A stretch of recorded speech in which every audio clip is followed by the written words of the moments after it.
Welcome to This Day in Baseball. We bring you everything from the thrill of victory to the agony of defeat and every milestone and oddball event in between. Today's game is courtesy of thisdayinbaseball.com. You can come for a peek, make friends for a lifetime. Before, after, and during the game, check out the links below the video and visit the player pages, parks, and teams as you listen to this blast from the past. You can catch us on every social media platform, and I want to do a special thanks to MLB Classic Radio Archives for this broadcast. Now, let's play ball. We're ready now for the fifth game of the World Series, and the umpires who will work today's game are grouped around Casey Stengel back of the plate. The starting pitchers for the New York Yankees, Bob Grimm, still going on with his warm-ups, and the youngster Roger Craig, who will work for the Brooklyn Dodgers, concluding his warm-ups. The sun has favored us with its brilliant rays, and while the temperature is in the cool 60s, at least the day is a happy one. And it's a happy one especially for the Dodger fans who came home here to Ebbets Field, trailing by 2 games after the Yankees had won the first two 6-5, 4-2. And the Dodger hearts were really singing after the Dodgers came up with the victory in the third game, 8-3. And yesterday's victory over the Yankees, 8-5, which has made the series stand all even at 2 games apiece, has everybody buzzing. The sun is shining brightly, and the wind is blowing. It's a moderate breeze in from left field towards the plate. The lines are being marked, and in just a very few minutes, the fifth game of the World Series will be played. The New York Yankees, Elston Howard, will lead off and play left field. Irv Norn will be in center field. Gil McDougall will bat third and play third base. Batting fourth is Yogi Berra, the catcher. Joe Collins will be in right field for the Yankees and bat fifth. This is occasioned by the pull leg muscle of Mickey Mantle and the pull leg muscle of Hank Bauer. Eddie Robinson will be in first base, and he will bat sixth. Billy Martin will play second base, bat seventh. Phil Rizzuto will bat eighth and play short, and Bob Grimm, the right-hander, will go to the mound for the New York Yankees. Grimm won 7 while losing 5. In the series, he's been in 1 game, worked 1 inning, gave up 1 hit and 2 strikeouts. They will lead off with Junior Gilliam, who will play second base. Pee Wee Reese, the captain, will bat second and be at shortstop. Duke Snyder will be in center field, will bat third. Roy Campanella will hit in the cleanup spot, batting fourth and catching. Carl Perillo will bat fifth and be in right field. Gil Hodges will bat sixth and play first base. Jackie Robinson will play third base, bat seventh. And Sandy Amoros will be in left field for the Brooklyn Dodgers and will bat eighth. Roger Craig will go to the mound for the Dodgers, and this is his first World Series appearance. He's a big, tall right-hander, 6'4", weighs approximately 178 pounds. He won 5 while losing 3 in the regular season for Brooklyn. He was brought up by the Dodgers from Montreal on July 16th. He pitched his first game on July the 20th, or on the 17th, a complete game 6-2 victory over Cincinnati. So Craig versus Bob Grimm. The umpires now are discussing with Pee Wee Reese, the Dodger captain, the ground rules. And we are having a slight hold-up for the second as they are making sure that all things are equal and that everybody understands all the playing rules that exist. The umpire today at the plate will be umpire Bill Summers of the American League. Lee Balafant will be at first. Jim Honachek of the American League will be at second. And Frank Descoli of the National League will be at third. Down the right field foul line will be the American League's umpire, John Flaherty. And down the left field line will be umpire Augie Donatelli. The inviting right field wall remains a big thing in this game. Now we can see what the discussion is about. There's a ball that is caught in the screen up on that 40-foot fence, and some of the members of the Brooklyn bullpen corps are trying to knock it out of there so that there would be no question on perhaps a ball skidding off and bouncing off in a rather strange angle, and maybe changing the entire complexion of the game. But the fans are jamming in Ebbets Field. The Dodgers are playing their last game at Ebbets Field. Regardless of who wins it, the series will move on to Yankee Stadium tomorrow. The weatherman says that the day will stay bright and sunny. Roger Craig has concluded his warm-ups and takes cover in the Brooklyn dugout. And Bob Grimm wants to take one or two final looks at how that ball is popping over there as he concludes his warm-up tosses. The umpires are moving out to their positions now. Bill Summers, repeating for you, will be at the plate. Dascoli will find himself today at third base. And at second base will be Jim Honachek. And at first base will be Lee Beliphant of the National League. There go the Dodgers out to the positions defensively. And the American League champions, the New York Yankees, have their first batter, Elston Howard, picking himself out his favorite piece of pine. And he's about ready to step out in that on-deck circle and ready now to carry you along on the first half of the fifth game of the World Series. Real pleasure for me to present our partner on the series assignment, Al Helfer. Well, thank you very much, Bob Neal, and hi, everybody. Yes, we have an ideal day for it here at Ebbets Field in Brooklyn, USA. And as Bob told you, what wind we do have blowing is coming in from center field. But it's not going to be enough to hurt much at this particular time. The fly balls hit into the center field sector. And it's going to be interesting here this afternoon to see a couple of right-hand rookies going in the fifth game of the World Series. Young, likable kid from Durham, North Carolina, Raj Craig, and an equally likable guy named Bob Grimm from New York City, residing right now in Brooklyn. So it's going to be quite something. And as this game starts, we might note for you, too, that Yogi Berra will be playing in his 38th World Series game. And 38, set by a catcher, Bill Dickey, in World Series play. He'll have that record tied today. So we're ready to go with Roger Craig on the mound. As Bob has already told you, Craig 5-3 on the regular season, making his very first appearance in World Series play and getting the start to boot. And another note about Roger Craig is that he had never seen a World Series game until this year, other than listening to it on radio and seeing it on television. So it's sort of a Cinderella story for this tall right-hander who is about to pitch to Elston Howard, who is batting at .214. The first pitch swung and a miss for strike one. Craig courting the fastball shoulder high. It's Craig on the mound for Brooklyn. Behind the plate, Roy Campanella. Gil Hodges at first base. At second, Jim Gilliam. Shortstop Reese. Third base is Robinson. Outfield in the moment. Fastball poured across again, but this one's low, and the count on Howard is 1 ball and 1 strike. Elston has 3 hits, including a home run. 3 hits for 13 at-bats in the series. Hitting at .214. Craig slips his glove and rubs the ball. Now takes his sign from Campanella. Summers down over the shoulder. Down comes the pitch, a curveball. Slow and outside, and the count on Howard is 2 balls and 1 strike. The Dodger left fielder is Sandy Amoros. Duke Snyder, who made a couple of very fine catches here yesterday defensively, is in center. And in right field, rifle-armed Carl Furillo. Bill Summers, the umpire-in-chief behind the plate. Watches this one sail in there, and so does Howard, and he swings on it and misses for strike 2. 2 balls and 2 strikes. The count on Elston Howard, the leadoff man for the Yankees, in the top half of the first inning.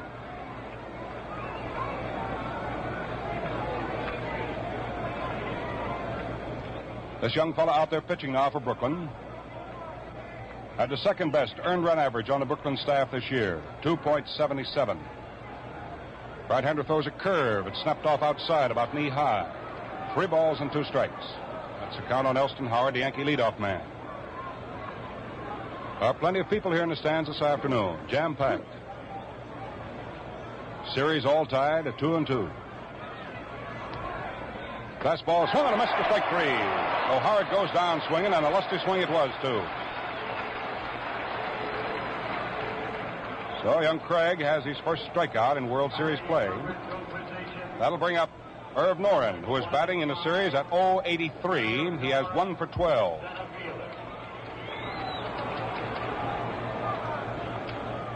Center fielder Irv Noren, 1 out, nobody on. Top of the first inning, no score. Irv Noren hitting left-handed. He digs in about 3/4 deep at the plate with a straightaway stance to the pitcher. The outfield plays him straight away. Right side of the infield deep. Robinson playing a shallow third. Craig's fastball is low. 1 ball, no strikes. Everyone sort of sitting back with anticipation. They're expecting that this one might explode. From here on, each advantage counts. Craig's fastball swung and a miss for strike 1. 1 ball, 1 strike is the count to Irv Noren. This young fellow just rearing back and firing that apple in there. Craig has a pretty good change of pace. Has a pretty good, as the boys of trade call it, a wrinkle. Got a fast curveball. And he throws all of it with about the same motion. Gangly right-hander delivers a curve, and Noren tries to bunt it and foul tips it. That's strike 2. 1 ball and 2 strikes. Roy Campanella gets a new ball from plate umpire Summers and fires it back to Craig, who walks down off the mound to take it. I've often wondered how a young fellow like this feels, making his first World Series start. First time he's ever been in the World Series. Gets a chance to start a ball game. Now the 1-2 delivery by Roger Craig. Young fellow pumps, twists, and throws. Fastball. Noren after it hits a high popper. Going out into short left field. Going back is shortstop Reese. Under it, flips the glasses, and he's got it. So we have a second out here in the top of the first inning. 2 down, and the batter is Gil McDougald, who has 4 hits in 17 tries in the 55 series. His percentage stands at .235. Gil has hit 1 of the 5 Yankee home runs manufactured so far during this series. The Dodgers have hit 6. The Yankees have powdered 5 of them. Gil kicking the mud out of his spikes. Steps up to the plate, looks down at Frankie Crosetti, coaching behind third to see what kind of sign might be on, if anything. Bill Dickey in the shadows over at first. Craig is ready. Young fellow delivers 3/4 overhand pitch. Swung on, hit back of second base. Reese goes over, knocks the ball down, can't come up with it. And McDougald is on. Reese had to range over to his left, knocked the ball down, and he will be charged with an error, not being able to pick it up to make his play. So the captain draws a miscue. That'll be the 4th error in the series for Brooklyn. The runner is on. And Yogi Berra batting at .385 for the series, stepping up to the plate. Left-hand hitter, has 5 base knocks for 12 at-bats. Craig in a little trouble now, but not of his own doing. Checks his runner McDougald at first. Delivers the plate. Berra swings on a low fast curve and doesn't get it. That's strike 1. Bill Dickey, standing out at first base coaching for the Yankees, appeared in 38 World Series games as a catcher. Yogi Berra ties that mark this afternoon.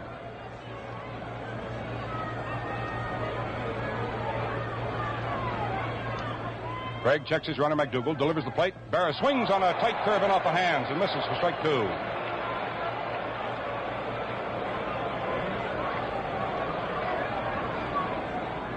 Two down, 1 on in the top of the first inning here at Ebbets Field. 5th game of the World Series. Tomorrow, the activity will come from the Yankee Stadium. Berra waits. McDougald leads at first. Down comes the pitch. Yogi swings on it. Taps one up the first base line. Hodges has it. Tags Yogi Berra going by, and that's all. Very sure hands of Gil Hodges hold on to that ball. No runs for the New York Yankees in the top of the first inning. They had no base hits. There was 1 Brooklyn error, and 1 man was left on. So the score at the end of half an inning. The Yankees nothing. The now coming to bat Brooklyn Dodgers have nothing. Into the last half of inning number 1 of the scoreless 5th game of the World Series. Let's set the Yankees defensively. Bob Grimm, well put together right-hander, is on the mound for the New York Yankees, making his first World Series start and his second appearance here in this World Series. The rookie right-hander with a record of 7-5 on the regular season. His battery mate, the veteran Yogi Berra. At first, Eddie Robinson. At second, Billy Martin. The shortstop is Phil Rizzuto. At third is Gil McDougald. Out in left field, Elston Howard. The center fielder, Irv Noren. In right field, Joe Collins. Jim Gilliam, who has 4 hits for 14 times up in the series, batting at .286, steps in. Last half of the first inning. Now let's see what Bob Grimm is able to do. Bob pumps once, delivers an overhand fastball, and that was whistled through there to knees for a strike, and that was a good pitch. Right on the inside corner to knees. Bob Grimm, who was troubled with an ailing arm during the season, has certainly come back. Big curveball to Gilliam, hangs high right up to the letters. So the count is 1 ball, 1 strike on the Brooklyn leadoffer. He'll be followed by Reese and then by Snyder. Gilliam waggles that bat back and forth. McDougal comes in to play him shallow and close to the line at third. Grimm's big curveball backs Gilliam off. 2 balls, 1 strike. The outfield is fanned around the right to Gilliam, not too much, but in right field, Collins is playing deep, almost back by the red cinder track. Robinson about 2 steps off the first base line, playing deep behind first, and Martin in the hole between first and second, playing deep. The big hole in the outfield is in left center. The pitch swung on by Gilliam and missed. A strike 2. Jim went after a medium-speed fastball in off the fists. 2 balls, 2 strikes on Gilliam. First man up for the Dodgers. Last half of the first inning, no score in the ball game, no base runners. Just getting underway. Each side having won 2 games.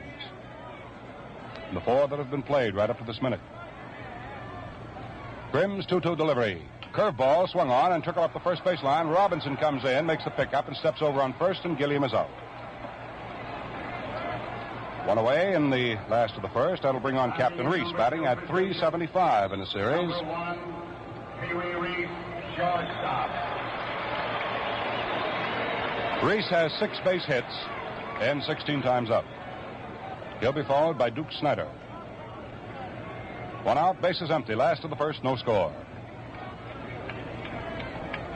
Outfield for Reese plays him slightly shaded over to right. The big hole in the outfield is in left center.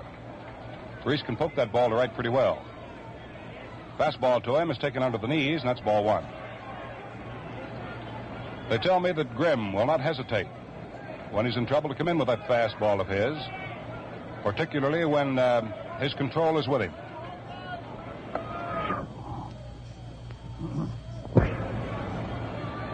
Now Grimm sets.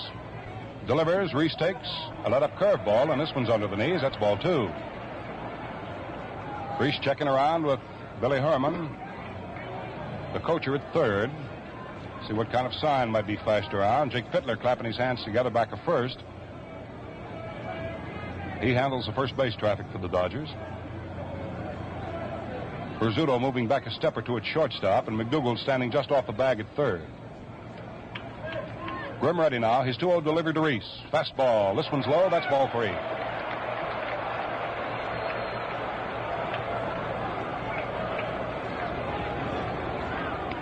Yes, sir, they're playing for all the marbles now.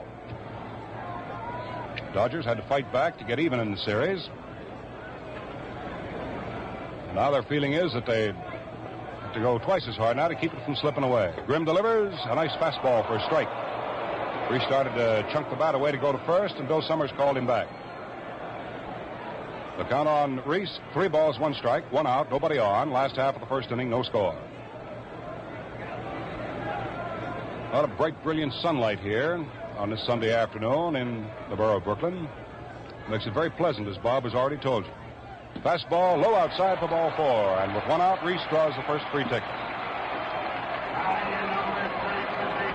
So, by virtue of the walk itself, Grimm finds himself in as much trouble as young Roger Craig had in the first inning. And Duke Snyder, who has hit 2 home runs in the series, batting at .294, 5 hits for 17 at-bats, and 5 runs batted in, is coming up to the plate.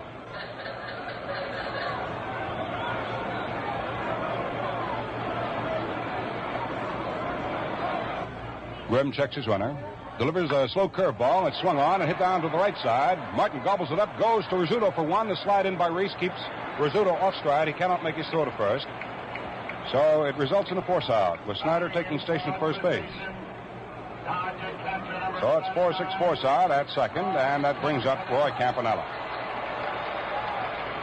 2 down, a runner at first, and Campanella, who has hit 2 of the Dodgers' 6 home runs in the series, is batting at .333. He has 6 for 18. If you recall, he went 0 for 8 before he got a base hit in the series. Then he opened with a smashing home run. Grimm checks Snyder at first. Looks down at Campanella. Now delivers to him, and Campy takes low and outside. Ball was into the dirt. Yogi Berra came up with it nicely. 1 ball, no strikes. That's the count on Roy Campanella.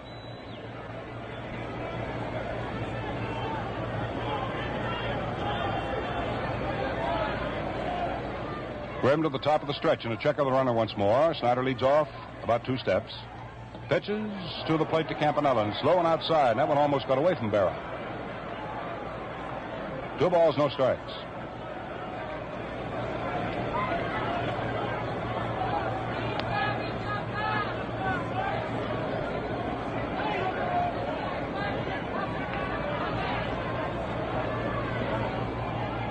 Only 4 men in this entire series have hit safely in each ball game so far. 2 on each side of the fence. Reese and Snyder have done so for the Dodgers, and Berra and McDougald for the Yankees. Now Grimm is set. His 2-0 pitch to Campanella. In it comes. Campy takes low and outside. He started to go for that one and changed his mind. Well, the count on Campanella now is 3 balls and no strikes. Last half of the first inning, 2 down, 1 on, Snyder at first. There is no score. Grimm turns his back on the action at home plate. Rubs up that ball, looks out at the scoreboard, trying to compose himself. The wind seems to have shifted slightly now and is coming in from right center rather than straightaway center. There isn't too much of it. Snyder leads off at first. Down comes the pitch to Campy, laid through there for the strike. 3-1 on Campanella.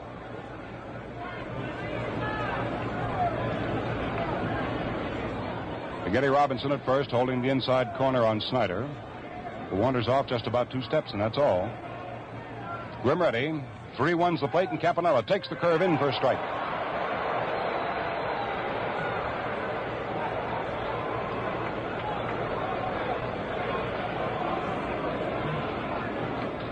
Grimm wasn't laying anything in there too good for Campy to hit at. He put a wrinkle on it. Now for the 3-2 delivery. Let's see what Snyder's going to be doing with 2 down. He may be moving. Yep, there he goes. The pitch is called strike 3. Campanella started to throw his stick away and go off the first. Summers fired up the right hand. So Grimm, like Craig, gets out of the first inning. No runs. There were no base hits in the first inning for the Brooklyn Dodgers. A walk left a man on. And there was 1 strikeout. Grimm chalks it up. So the score at the end of 1 full inning of play. The 5th game of the World Series. It is the Yankees nothing. The Brooklyn Dodgers have nothing. Coming up for the New York Yankees as the leadoff man in the 2nd inning, the number 5 hitter in the order, Joe Collins. A guy who can break a ball game up for you in a twinkling of an eye. Joe, in this series, hit a pair of home runs for the New York Yankees. Joe Collins, right fielder. Those are the 2 hits he has for 8 tries. He's batting at .250. He'll be followed by Eddie Robinson and then by second baseman Billy Martin. Roger Craig fires the first pitch into this left-hand hitter, and it's outside for ball 1.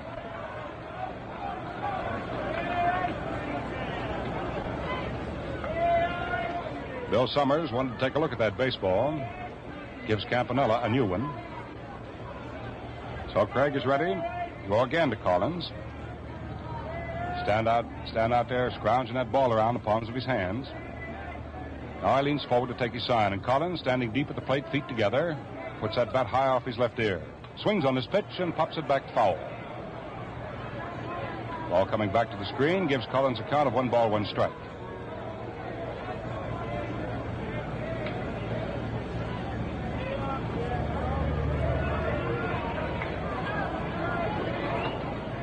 Yes, sir, there are 18 pretty grim-lipped guys out on that field this afternoon. Each one of them out there with a purpose. Craig chewing gum a mile a minute. Pumps once and delivers 1-1. His curveball hangs high up at the shoulder and outside for ball 2. 2-1 on Collins. First batter up for the Yankees here in the 2nd inning. No score. Outfield fanned around to right and playing deep for Collins. Right side of the infield deep. Fastball, and Collins peels this one back foul to the screen for strike 2.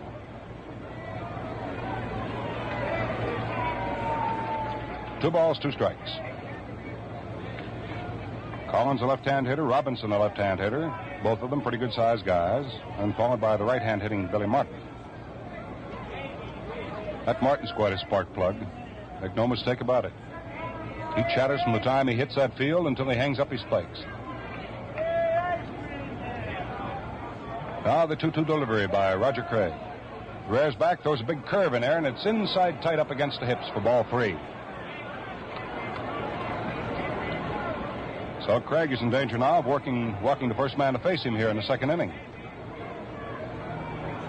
Collins back to get a double handful of dry dirt. Now steps in, takes his position. This time he closes his stance a little more. 3-2 pitch by Roger Craig. Then it comes. Curveball high for ball 4. So Collins walks to lead things off here for the Yankees in the second inning. That's the first base on balls given up by Craig. Hitting now will be Eddie Robinson, getting his first starting chance in the 55 series. He's been called upon 3 times as a pinch hitter. And not until yesterday was he able to actually swing at the ball. He got a base hit, so he's 1 for 1, batting at 1,000.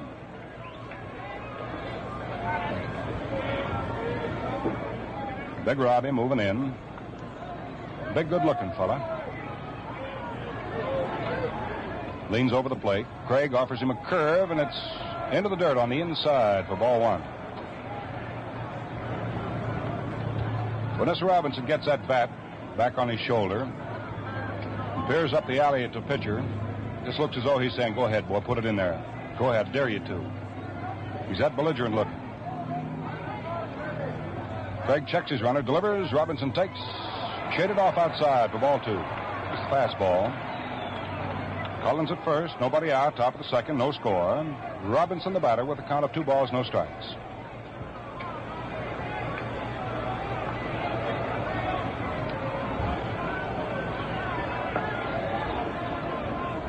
Craig's got his work cut out for him here, and he knows it. Looks over at first, watching Collins. Now he delivers the plate. Robinson swings on a curve and doesn't get it. That's strike 1. And Robbie was really winding up on it. This is Eddie Robinson, the Yankees' first baseman. They've used Skowron, Collins, Robinson all season long. 2-1 delivery to Robinson. Down it comes. It's taken outside and high for ball 3. So Craig has got himself behind to Eddie Robinson. It's always pretty tough getting behind to these big fellas who can lose that ball for you. It means you got to come in for something at least good enough to get it over. These fellas are always waiting to jump on it. Now the 3-1 delivery. Collins leads off first. There he goes. The pitch is swung on. There's a drive hit into right field. It's starting to curve now. It's going foul and into the spectators. So they were playing hit and run on young Craig. The result is a 3-2 count now on Robinson, and Joe Collins has to come all the way back. Talking about Collins, here's a little oddity for you.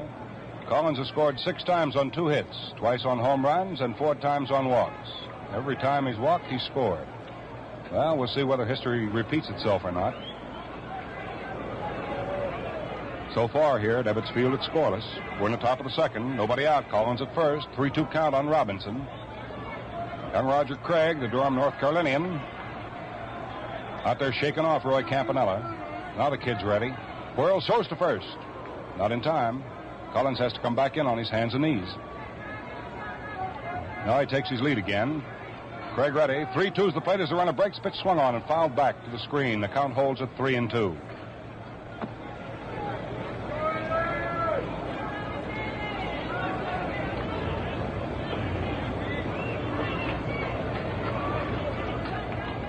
Collins comes wandering back to first base.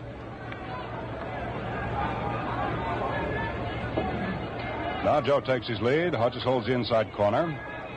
Robinson looking around, see if all hands are ready. They are. Now he takes his stance at the plate. Craig is also ready.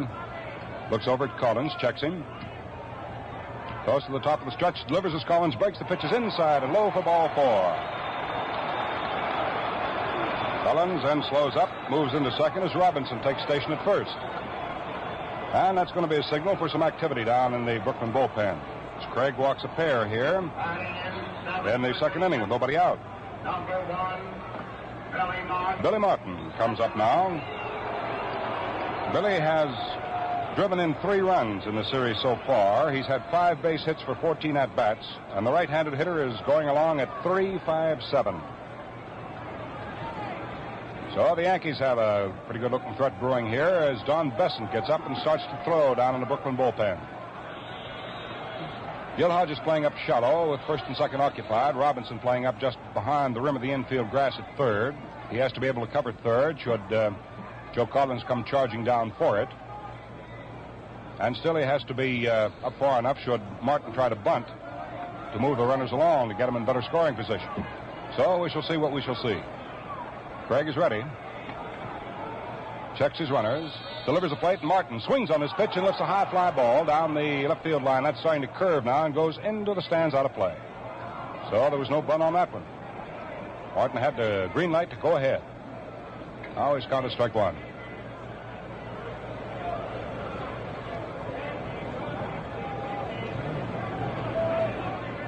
Nobody out for the Yankees here in the top of the second inning. Collins at second. Robinson at first. Both men having been walked. Martin, wide spread eagle stance. Plate, levels that bat off and lays it on his shoulder. Now Craig is ready, checks his runners, delivers 0-1. Pitch is swung on, tapped back to the mound. Craig is up with it. His only play can go to first. He makes that play and the runners advance. So that's all for Martin. Rizzuto will be coming up, and while Phil comes up there, let's pause 10 seconds for station identification. This is Mutual, the radio network for all America. Walter Alston comes off the Brooklyn bench.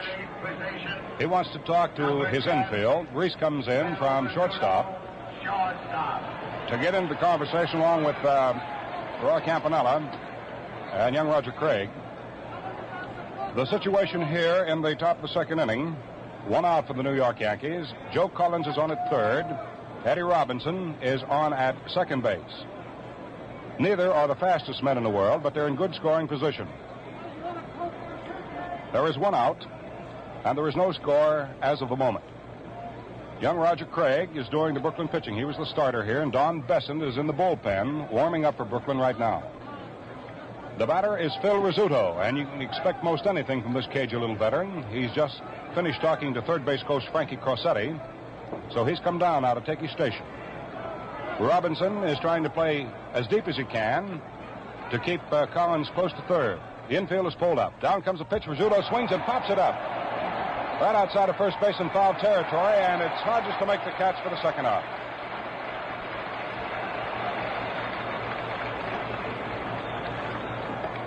Now it's up to Bob Grimm. That was the big important out for young Craig to be getting here in the second inning, should he want to remain alive in this game. Now it's up to Bob Grimm.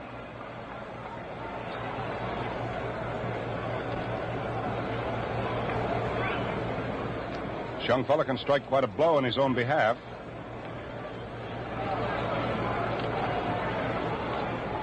His right-hand hitter stands straight away, wide, spread apart. Swings on the first pitch and doesn't get it as Craig offered him that little curveball. Strike 1. On the regular season, Grimm batted at 120.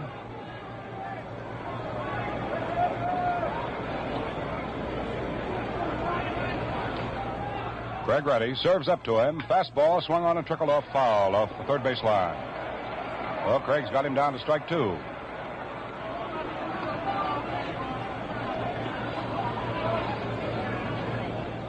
Two down in the top of the second inning. Roger Craig walked the first 2 men to face him, Joe Collins and Eddie Robinson. Then he got Martin and Rizzuto, and now he's working to Grimm. There's no score in the ball game. Dodgers playing their normal positions, normal depth on the infield. Down comes the pitch. Swung on. There's a bounding ball to third. Robinson up with it. Throws to first in time, and Craig's out of the inning. So it's held scoreless, and despite the fact that Craig walked the first 2 men to face him in the inning, it was not fatal. No runs. There were no base hits. No errors. 2 men were left on. The Yankees now have stranded 3 and going to bat a pair of times. So the score at the end of 1.5 innings of play remains the Yankees nothing and the Brooklyn Dodgers have nothing.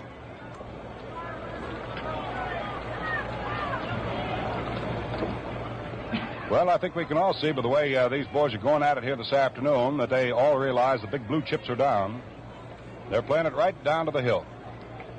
The Yankees had a pretty good opportunity in the second inning and weren't able to cash in. Now let's see what the Dodgers are able to do in their half of the second, with Carl Furillo, Gil Hodges, and Jackie Robinson coming up in that order.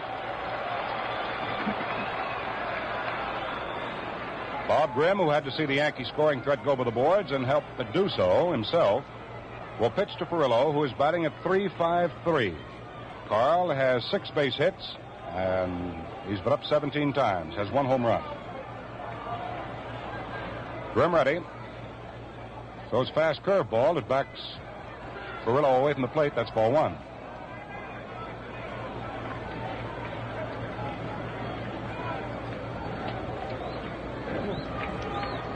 Grimm pumps 1 time, throws a curve. It snaps off outside and low. 2 balls, no strikes. The count on Carl Furillo, hitting number 5 in the Dodger order. Then comes Hodges, who is on deck right now. Curveball, swung on line, right to McDougal. Right in his tracks. Gil flags it down, so there's the first out. Batting in 6th position. Gil Hodges is hitting at .250 in this series. He has 4 for 16. Has 1 home run.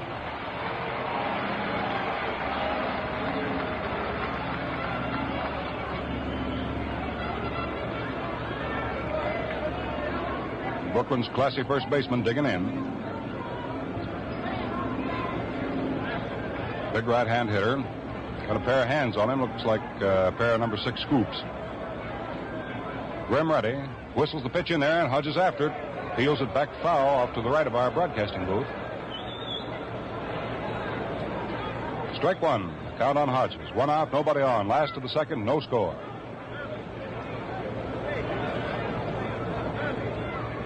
Neither pitcher has given up a base hit to the opposition as yet. We've had only 1 miscue of field, and that's on the Dodgers side of the fence. But it didn't hurt as far as the scoring column is concerned. Down comes the pitch to Hodges, right under the chin. 1 ball, 1 strike.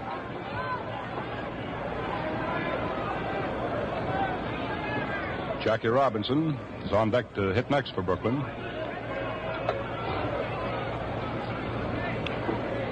Grimm taking his sign from Barrett deliberately. Pumps 1 time, delivers an overhand curve. It's ripped into left field for a base hit. Oh, Hodges is on. He makes his turn at first base.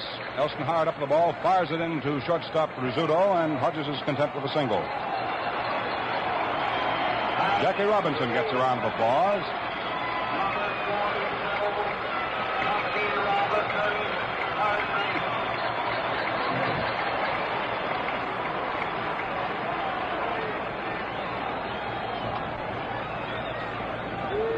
One out, 1 on for Brooklyn, last half of inning number 2. First base hit in the ball game, and Robinson hitting at 200 is coming up. Robbie has had 3 for 15 series play this year, has driven in no runs. Grimm tries his fastball on Jackie, and it's low for ball 1.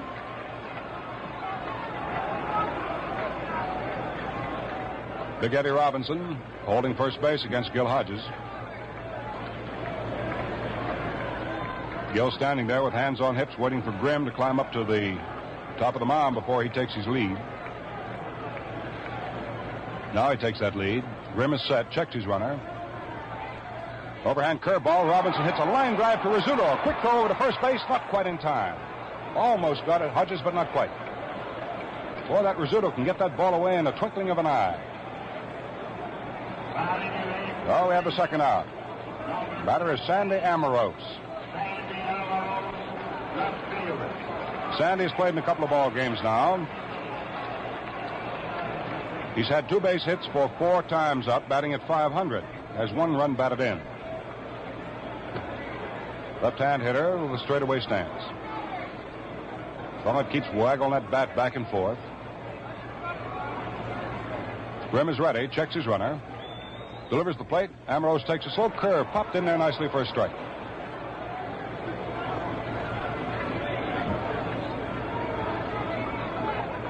So far, it's been quite a duel between Grimm and Craig. Bob out there toiling away now for the Yankees. 0-1 delivery to Amoros. Slow curve, and Sandy takes this one inside off the belt buckle. 1 ball, 1 strike.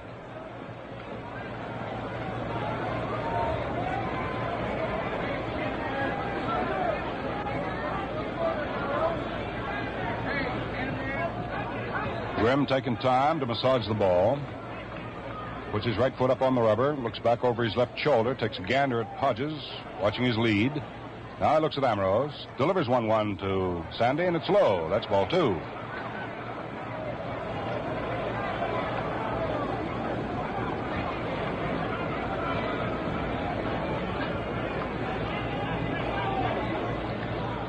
So far, no score in this one.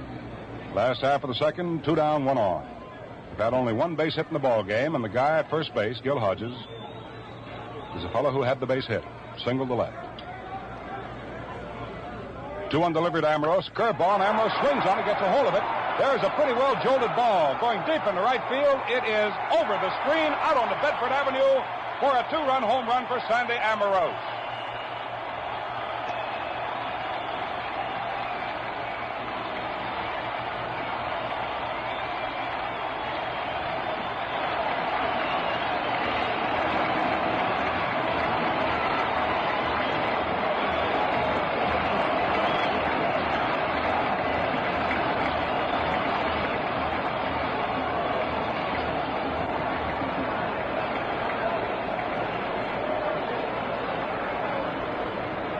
Sandy Amoros gets his first World Series home run and puts the Brooklyn Dodgers out in front here in the last half of the second inning, 2-0. That will be the 7th home run in this series for the Brooklyn Dodgers. Up at the plate now is Roger Craig. Tall, skinny right-hand pitcher, swings on the first one, doesn't get it. That's strike 1.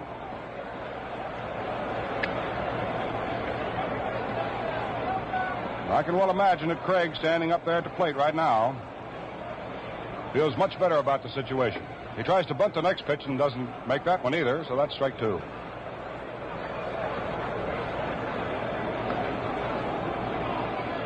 Fans are still buzzing.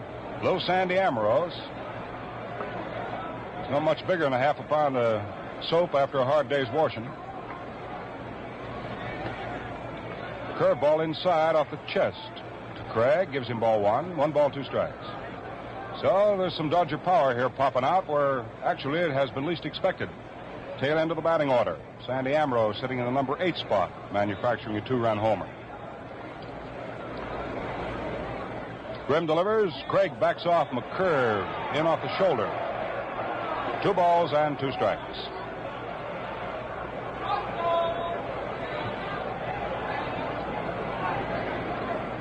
Boy, you should have seen Sandy Amoros coming around the bases. Crowd, head back. Man, he looked like a horse running for the roses. Pitch to the plate is outside to Craig for ball 3. 3 balls, 2 strikes.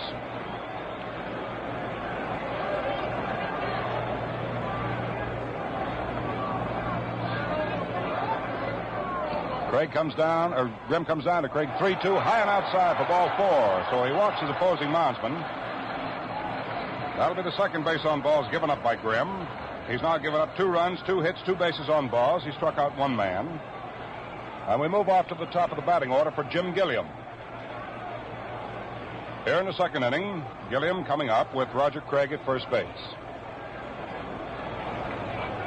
Gilliam led off in the ball game for Brooklyn. In the first inning, hitting a ball down to the right side, just wide of first base, and Eddie Robinson handled it flawlessly and stepped on first to get him.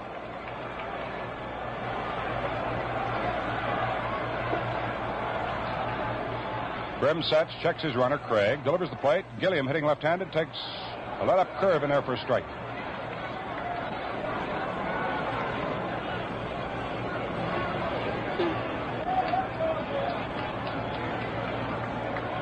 Last of the second, 2 down, 1 on, 2-0 Brooklyn.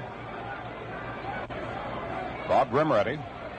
Looks at Craig at first, feeds the plate a fastball, and it's over right at the knees for strike 2. No balls, 2 strikes on Jim Gilliam. If you're a Yankee fan, you're looking to the third inning. It'll be Howard, Noren, and McDougal up in that order. In the third for the Yankees. Grimm sets again. Looks at Gilliam. Delivers a fastball, and Gilliam after it rips it out into right center field. That's going to be in for a base hit. Craig is going down to second. He keeps on legging. The throw comes into second base, and Gilliam holds it first. So Gilliam pops one out into right center field for a base hit. To get his pitcher, Roger Craig, down to third with two down. The batter now will be Pee Wee Reese. And that's hit number 3 off Grimm, and we're going to have some action, I think, down in the Yankee bullpen. Oh, not yet. Not yet. Billy Martin over talking to Grimm. Slams the rosin bag down on the ground. Situation here in the last of the second. There are 2 outs for Brooklyn. They've scored 2 runs on Sandy Amoros' home run. Hodges was aboard when Sandy put it over the screen in right field out on the Bedford Avenue, which is just behind the ballpark here. Now Reese is up there. Pitch to Pee Wee's over to knees for strike.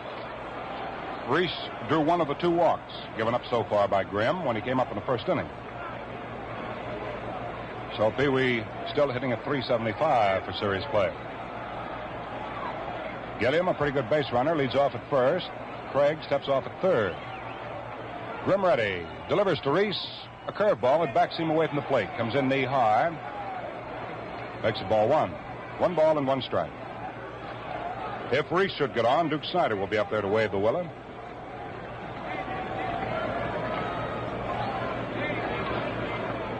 They're squirming around down at Yankee bullpen now. So far, no one has gotten up to throw, but they're sort of moving and fidgeting. Grimm ready. So is Reese. The runners lead. And down comes the pitch. Reese after it hits a bounding ball to McDougal. He's up with it very nicely. Throws to first base in plenty of time to retire the side. So that's all for the Brooklyn Dodgers here in the second inning. But they do break the ice, picking up 2 runs on 3 base hits. There were no errors, and 2 men were left on. So the score at the end of 2 full innings of play. The Brooklyn Dodgers now have 2, and the visiting New York Yankees have nothing. With the band playing in the background here at Ebbets Field, they're hooping it up a bit. We go to the top of the third inning and the top of the Yankee batting order for Elston Howard. He'll be followed by Irv Noren and then by Gil McDougal. Roger Craig back to the mound to work his 3rd inning in World Series play. Finds himself ahead by 2 runs. Elston Howard came up in the first inning, and Roger Craig on fastballs and a fast curve struck him out. So he's 0 for 1.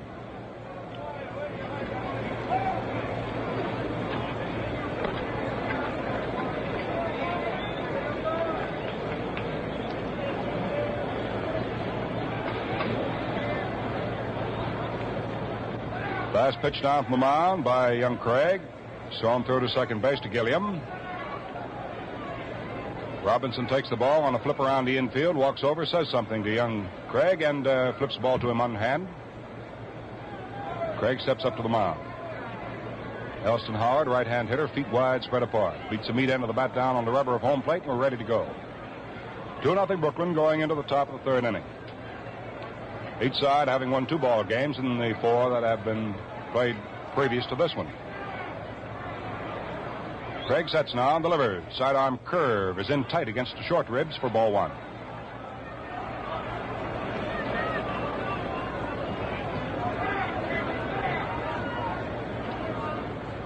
Craig right back. Overhand fastball, and this one's at the knees for strike 1. 1 ball, 1 strike on Elston Howard.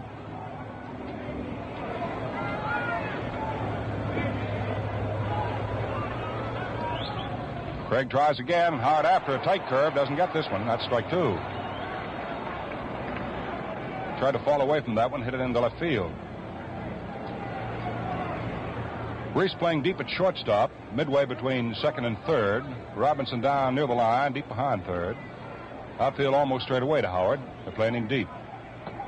Craig tries a let-up curveball, and this one snapped off outside for ball 2.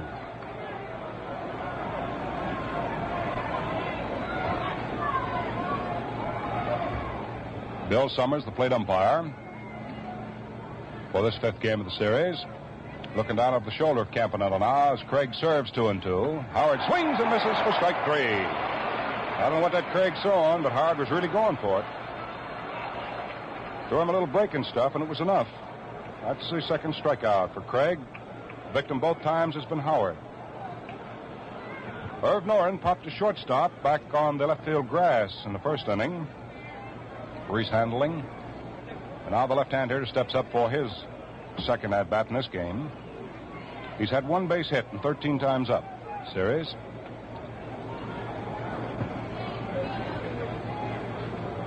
Grips up somewhat on the handle of the bat. Holds the bat high above his left ear. Craig's first pitch is under his knees for ball 1.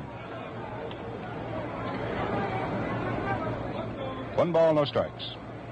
1 out, nobody on, top of the third. Brooklyn leads 2-0.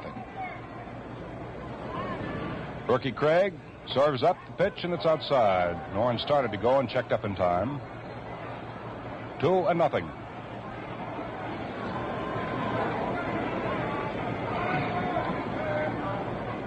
More people sitting on the edges of seats here this afternoon, rubbing their hands together. Thank goodness. Overhand fastball is fired right through at the waist. Irv Noren's count, 2 balls, 1 strike.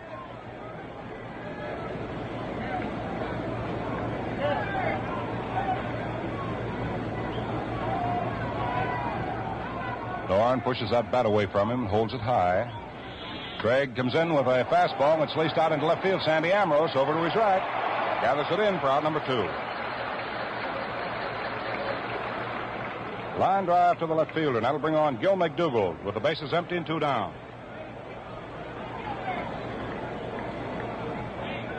You know, it's something to sit here and just watch the way various members of a ball club can spark their team at a given interval. Fellows like Rizzuto and Reese, Martin, Hodges, Robinson. At any given time, they may be able to come up with just the right thing to say to the guy upon whose shoulders the pressure has been centered. Craig delivers a high curve to McDougald for ball 1.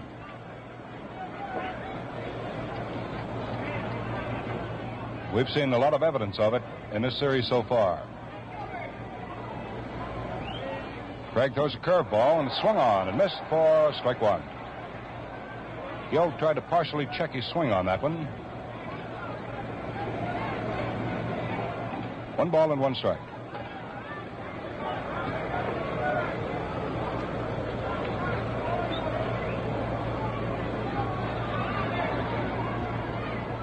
Craig throws a let-up curveball. It's hit on 3 hops to short. Reese comes up with it, fires across to Hodges in time, and McDougald is out. So the Yankees go away quietly here in the 3rd inning. First time they've gone down in apple pie order. Nothing across, and the score at the end of 2 1/2 innings of play remains Brooklyn 2, and the Yankees have nothing.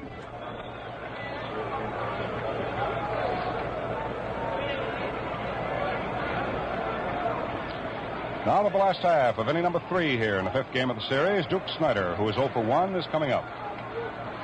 Duke hitting left-handed. Grimm serves up a curve, and Duke lays off it and takes it, and it's through there for a strike.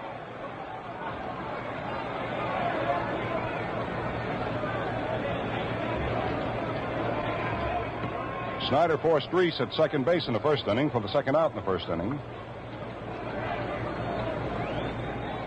Bob Grimm getting ready. Young fireballer throws the fastball, and it's over for strike 2.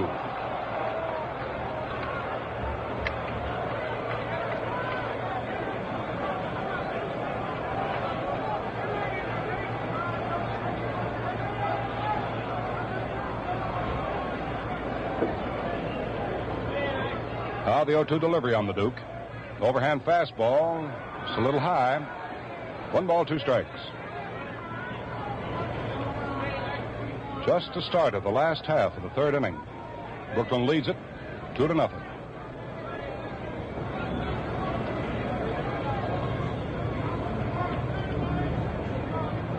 Grimm taking care of that ball out there. Slips his glove back on his hand. Snyder patiently waiting. Now Berra's mitt comes up as a target, and Grimm is ready to pitch on the 1-2 count. Rears back, throws a big curve in there, and Duke after it hits a high drive deep into right field. Collins backs up and watches it. We're watching it too, and it's over the right field screen for a home run for Duke Snyder.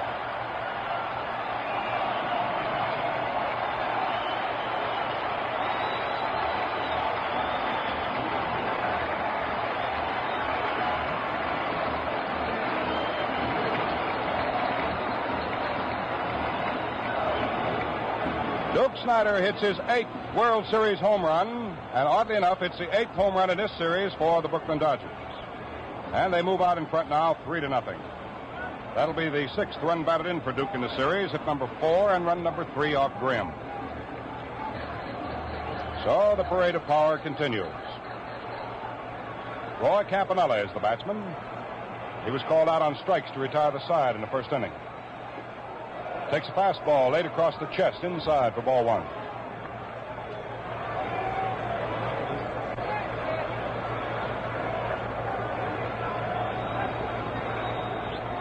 Grimm tries again. Pitch is swung on and hit out into center field. Irv Noren makes a nice running diving catch. And I think he may have hurt himself. He really dived out to his right to make a fine catch on that one. He'll get a nice round of applause, and rightly so. Robbed Roy Campanella of perhaps extra bases.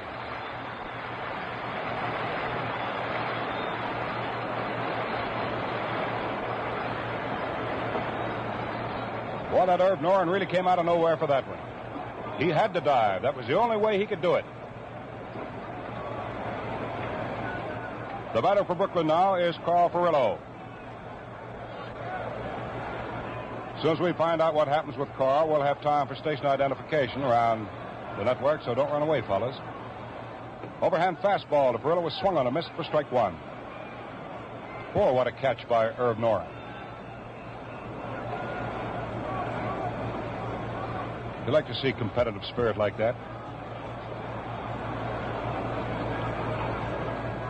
Grimm 0-1's the plate, fastball shaded in off on the inside for ball 1. 1 ball, 1 strike.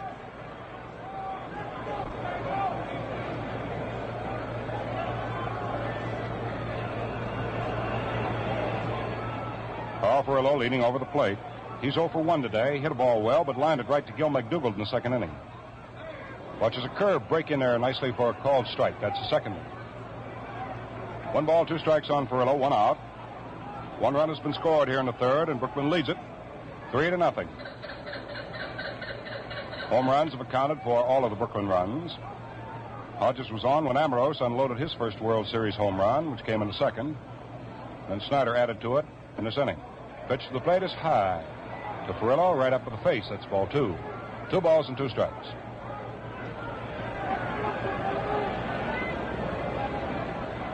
On deck to go next is Gil Hodges. He got the first base hit in the entire game when he singled to left field in the second inning. Now the pitch to Carl Furillo. Grimm taking time, and Carl calls for time and backs away for the moment. Now he's back in. Bill Summers says, go ahead, Grimm, and make your pitch. Here it comes. Curveball swung on a miss for strike 3. So before Hodges gets up there now with 2 down, let's pause 10 seconds for station identification. This is Mutual, the radio network for all America. 2 down, the base is empty, and Gil Hodges standing in. Last half of inning number 3. Brooklyn leading 3-0. Grimm delivers a fastball and drills it through at the knees for strike 1.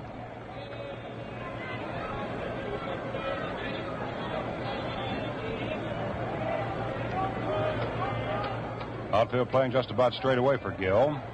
The big hole in the outfield, however, is in right center. Gil comes after a fastball offered by Grimm. Doesn't get this one either. That's strike 2.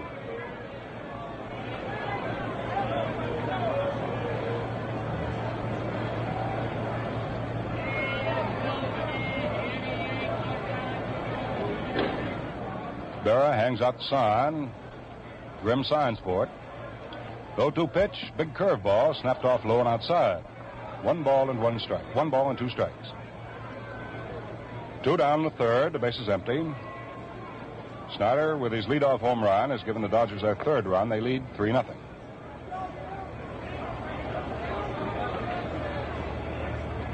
Grimm pumps, delivers 1 and 2 to Hodges. Curveball, and Gill swings and misses for strike 3. Very nice curve snapped off the end of the bat. That'll be the third strikeout for Grimm, and here in the third inning for Brooklyn, 1 run on Snyder's home run. That was the hit in the inning. There were no errors. Nobody was left on. Score at the end of 3 full innings of play now. It's Brooklyn 3, and the New York Yankees have nothing. To start the fourth inning for the New York Yankees, Yogi Berra, hitting number 4 in the order, will be the first man up. He'll be followed by Collins and then by Robinson. 3-0 ball game in favor of the Brooklyn Dodgers, and young Roger Craig making his first World Series appearance, starting the ball game for the Dodgers. Still out there to go. Berra is 0 for 1. Swings on this pitch and hits a line shot deep to right field. It's up against the scoreboard. Carl Furillo, playing it off, fires it into second so rapidly that Yogi has to hold on at first with a single. And there is the first hit off Roger Craig. And make no mistake about it, it was a good clean one.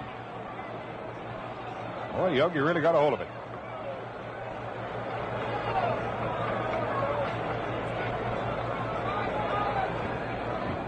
Joe Collins was walked in the second. So he's coming up for his first official at-bat now. Yogi Berra, the Yankee base runner at first.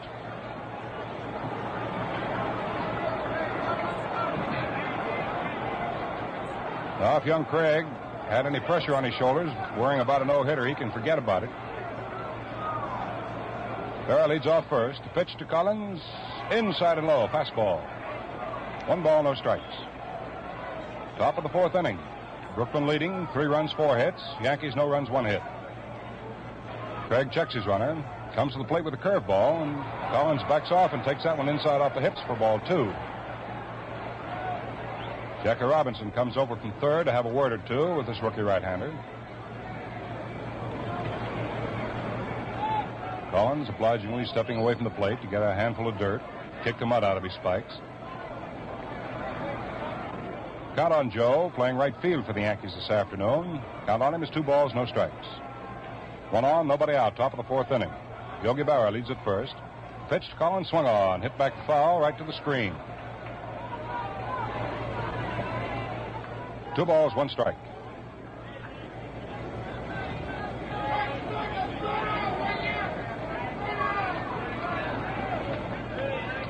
Craig has a new ball to work with. Looks over to see how far Yogi Berra has moved off first. And he sees with this left-hand hitter up there that Hodges moves back to his fielding depth. His pitch is made and swung on and missed for strike 2. Joe almost went down to his knees when he didn't connect with that one.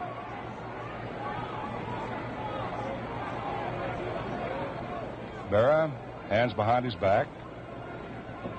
Now leans forward on his knees, right at first base. Hodges a couple of steps behind him, trying to hold him close. No outs, 1 on, top of the fourth inning for the Yankees. Now Berra takes his lead. Here's the 2-2 pitch to Collins. Swung on and missed for strike 3. Collins just shook his head. Craig fired him in a fine curveball that time.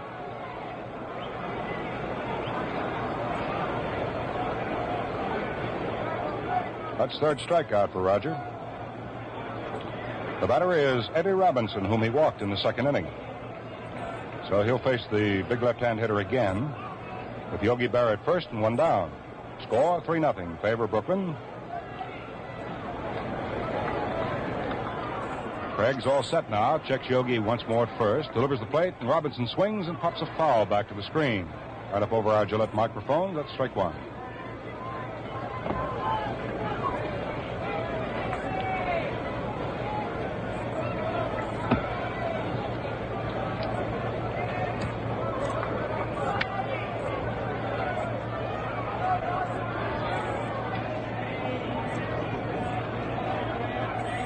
Robinson watches Craig's curveball go by, and it's low.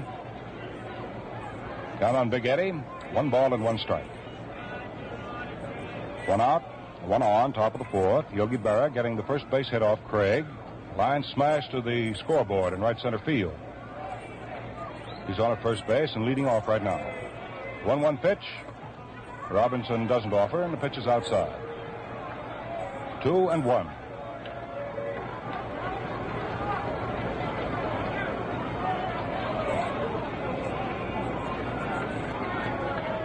Craig asks for the sign again and gets it from Campanella. There's that check of Yogi Berra at first base. Craig delivers 2-1, and Robinson hits a slow curveball foul down the first baseline. Moves his count up to an even status at 2-2.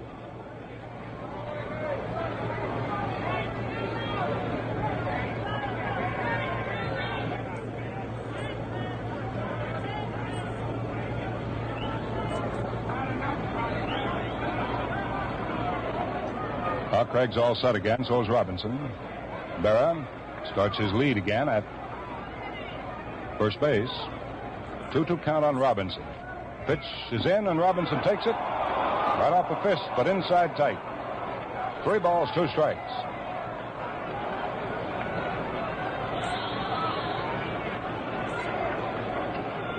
Now we'll see what Yogi Berra is going to do. Whether they're going to have him running, or whether he's going to be holding up. The Yankees are behind by 3 runs. So he may be waiting to see whether or not Robinson gets wood on the ball. 3-2 count. Craig to the top of the stretch. The check of the runner. There goes Yogi. The pitch is taken high outside for ball 4. So that's the second time Robinson has been walked, and the third pass given by Craig. But you can't give a guy like Martin too many chances and expect him to go away empty-handed. Go to the well, I guess, just so often. Now let's see what happens as Don Besson gets up and starts to throw down in the Brooklyn bullpen. Time is called for the moment. See what it's called about.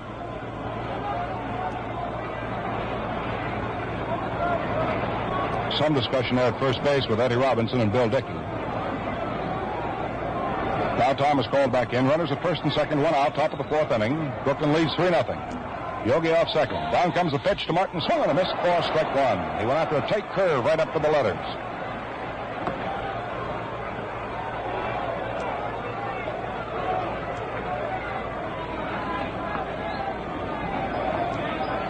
So it's another clutch situation for the Yankees, and Billy Martin standing right in the middle of it. A good, savvy ball player. Runners are taking their leads. In comes the pitch to Martin. Low and outside. 1 ball and 1 strike.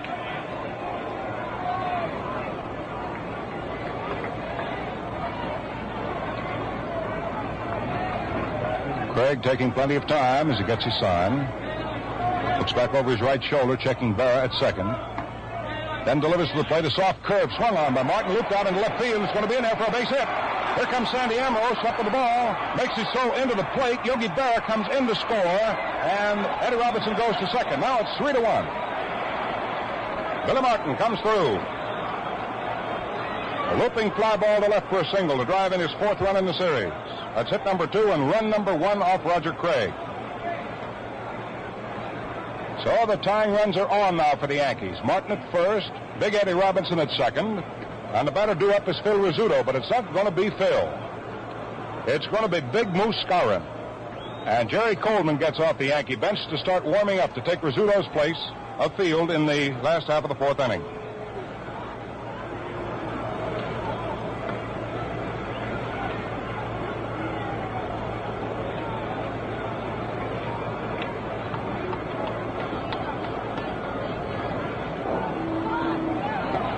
Big Moose Skowron, one of the Yankee first basemen, right-hand hitter, moving in. Skowron didn't play yesterday. He pinch hit in the 8th inning and flied to center field. But he was in the Yankee lineup for the 3rd game of the series. He got 2 base hits for 4 times up. He got a double and a single. Down in the bullpen for the Brooklyn Dodgers, left-hander Carl Spooner has joined Don Besson on the firing line. So we got the situation moving here. 3-1. That's the score. The Yankees have broken the ice as far as they're concerned here in the 4th inning. Runners at first and second, 1 out. Craig delivers to the pinch hitter Skowron. It's low for ball 1.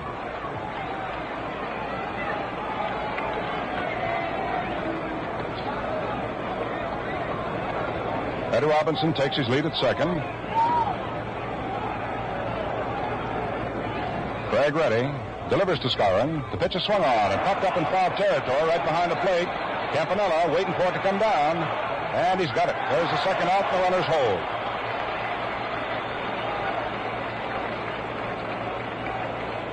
Two down in the top of the fourth. And the batter is Bob Grimm. And will Grimm come up to bat for himself? Let's see. He may or he may not. All depends. Yep, he's going to come up and bat for himself.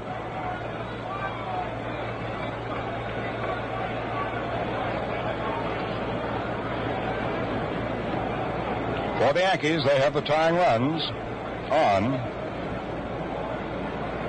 It's 3-1 right now in favor of Brooklyn. Top of the fourth inning. Eddie Robinson at second. Billy Martin, who has driven in the first Yankee run here today, is on at first base. Bob Grimm, the pitcher, is coming up. Robinson threw him out when he came up his first at bat. Grimm choking up on the handle of the bat as Craig goes to the top of the stretch. Delivers an overhand curveball. It swung on and hit right to Pee Wee Reese on a soft liner. Well, that's all for the Yankees here in the fourth inning. However, they pick up one run. Two base hits, there were no errors, and two men were left on. They've now stranded five and going to bat four times. And the score at the end of 3 1/2 innings of play. The Brooklyn Dodgers 3 and the New York Yankees have 1. Defensively for the Yankees in the last half of inning number 4, Jerry Coleman takes over at shortstop. Moose Skowron hit for Phil Rizzuto in the top of the fourth inning, so we have a new alignment on the infield. Eddie Robinson, the first baseman for the Yankees.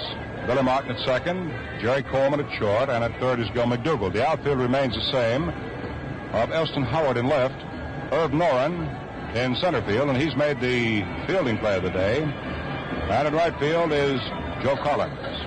Grimm is still pitching, and behind the plate, Yogi Berra.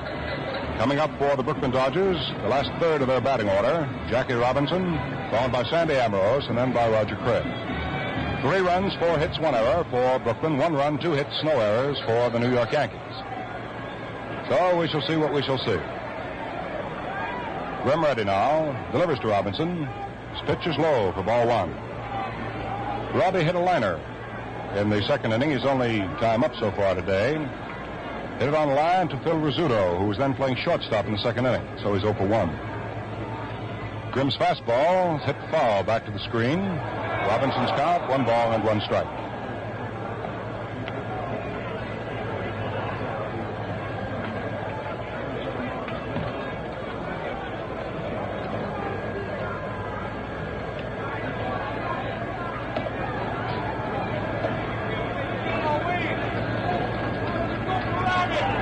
Grimm sets his 1-1 pitch, an overhand curveball, bites into the dirt, and Robinson takes the count of ball 2. 2 balls and 1 strike. Last half of inning number 4. 5th game of the 55 World Series. This is the advantage game for either team, the team that should happen to come up with it. Fastball to Robinson is under his knees. His count is 3-1.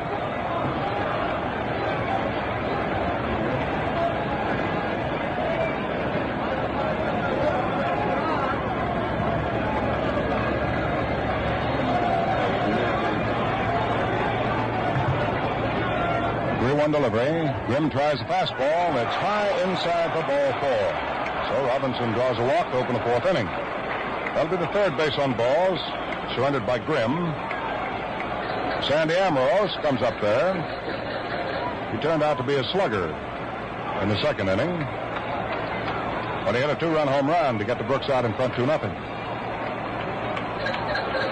There's 3 runs batted in the series now. Little left-hand hitter.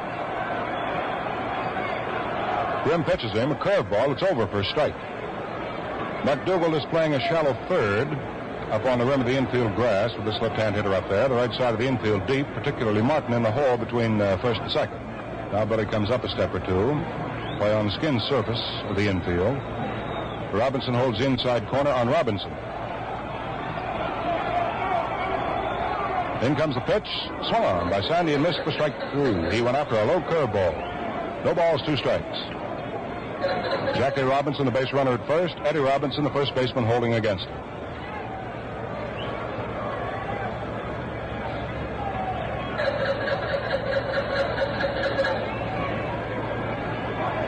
See if Jackie puts on any of his antics as a base runner here in this game, as he has in the past. Takes his lead at first. Now the 0-2 pitch to Sandy Amoros. Down it comes. Sandy swings and strikes out. Nice curveball off the fists. Strikeout number 4 for Bob Grimm. The batter will be Roger Craig, who drew a pass in the second inning, so he's up for his first official time now.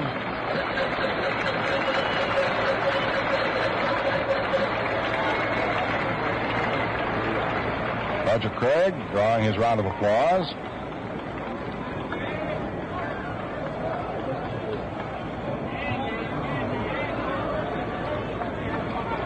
Grimm ready to work to his opposing moundsman.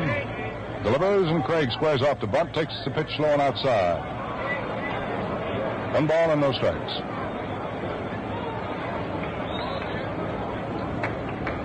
Of course, the Yankees are expecting Craig to try to sacrifice the runner along, give Gilliam a chance to drive him in. Robinson takes his lead, first base. See if Craig squares off again. They expect him to. He does, and pushes the bunt, but it's foul. Off to the right of the plate, goes back into the crowd. Down on rods, 1 ball, 1 strike.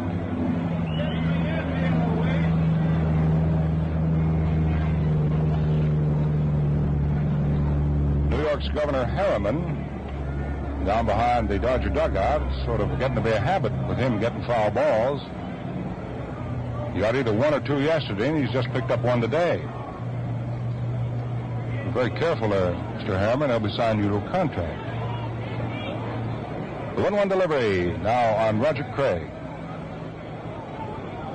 Again, he squares off the bunt. This time the pitch is high and outside, so he bluffs it and takes it. 2-1. Count on Craig.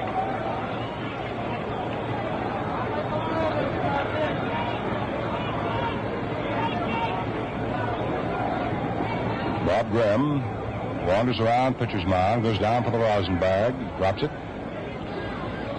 steps back up, hides that ball behind his right hip, looks over at Robinson.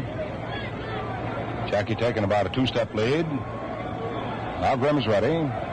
Delivers 2-1 to Craig, who this time does push the bunt up the first base line. Grimm is going to have to handle it, and fires to Billy Martin, who covers, and he's firing the ball over to Coleman, who cannot hold it, and Robinson, who had Buck going to third, must go back to second. So the sacrifice works. That's what it really amounts to. The young Martin, playing heads-up ball, tried to fire to Jerry Coleman to get Robinson, who had made his turn at second and was bluffing going on to third. Give that Robinson an inch, he'll take a mile. Martin's hurried throw, and an off-balance throw it was. Went behind Coleman and out into left field, but Elston Howard had backed up the play, so Robinson could go nowhere. Oh, we have the second out. Ooh, we'll see a lot of things played down to the teeth in this series. Jim Gilliam's the batter now.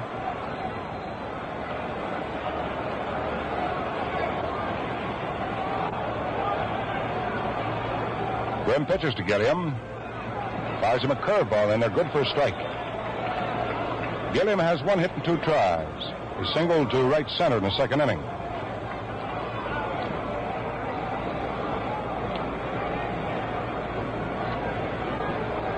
Three to 1 the score in favor of Brooklyn. Robinson is the base runner at second with 2 down. Grimm delivers to Gilliam a soft curveball. Let's hit off the rubber of home plate and trickle up toward the third base side. Off is McDougal to grab it and fire to first, and Gilliam is out. So that retires the side here in the 4th inning. The Dodgers do not score. No runs, there were no base hits. A walk, left a man on. Robinson died at second base. 4 men have been left on now by the Dodgers, and at the end of 4, the score, the Brooklyn Dodgers 3 and the New York Yankees have 1. Right now, it's the top of the 5th inning with Elston Howard standing in. Craig comes down with a fastball, and it's outside and low for ball 1.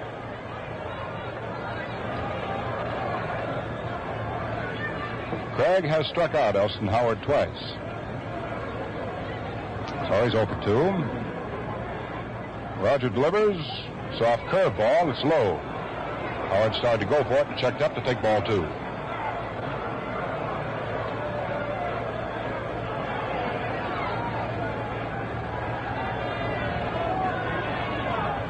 Craig throws a curve and picks up the outside corner to knees. So Howard's count moves off to 2 balls, 1 strike.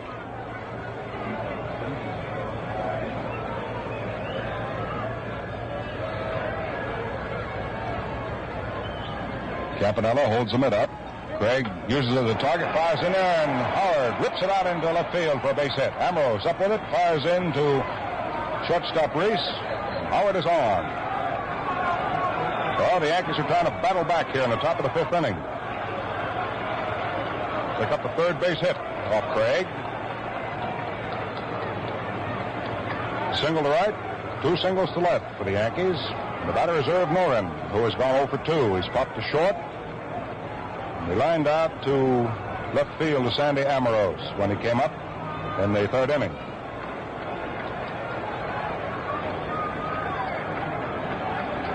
Activity down in the Brooklyn bullpen. Don Bessent, left-hander Carl Spooner. Craig's fastball is in off the knees to a left-hand hitter for ball 1. Robinson moving over from third to have a word or two with young Craig.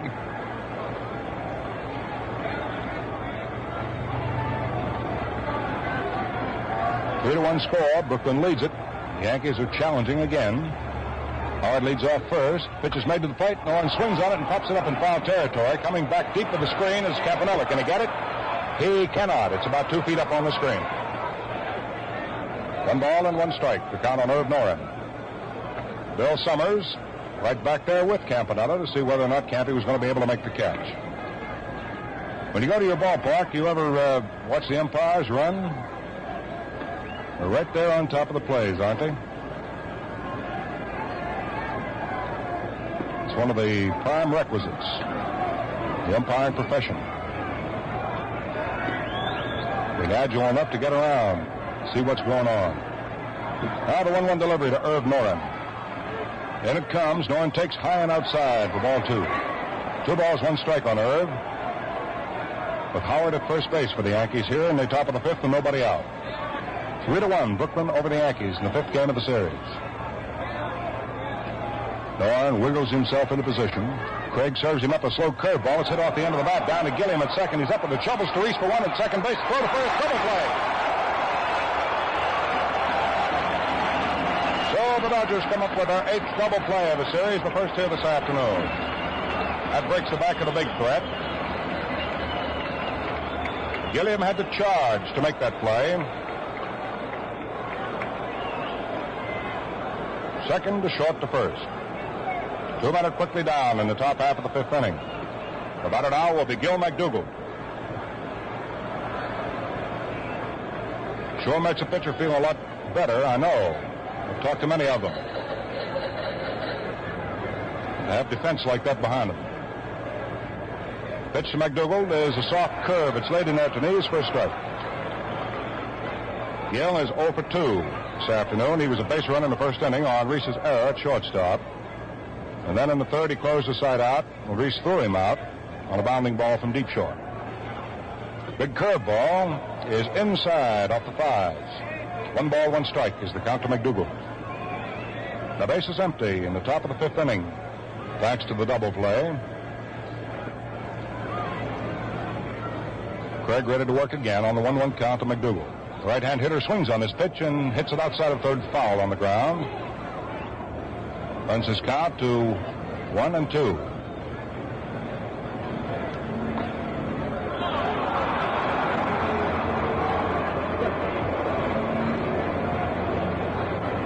Now with the ball, Roger Craig is all set and ready to go.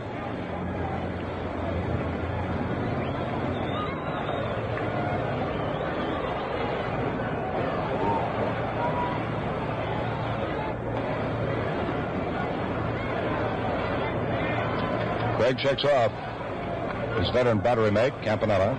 Now accepts the 3rd set of signs. Delivers 1-2, and McDougall takes a high curve off the shoulder. Started to twist after it and then got away from it. 2 balls, 2 strikes.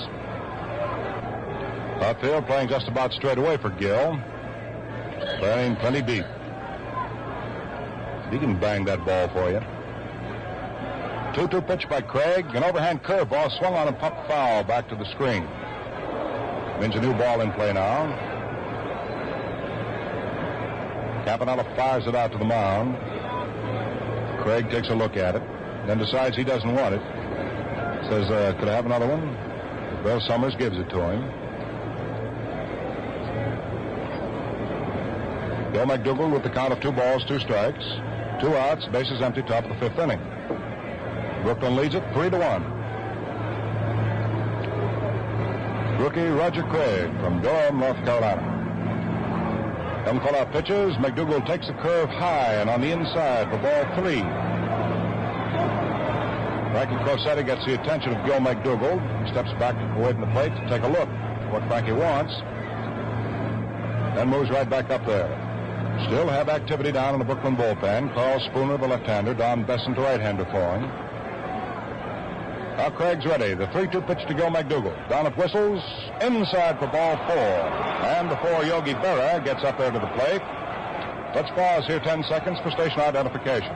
This is Mutual, the radio network for all America. 2 down, 1 on in the top of the 5th inning. Roger Craig has walked his 4th man, and Gil McDougald is the Yankee base runner. Yogi Berra got the first hit off Roger Craig.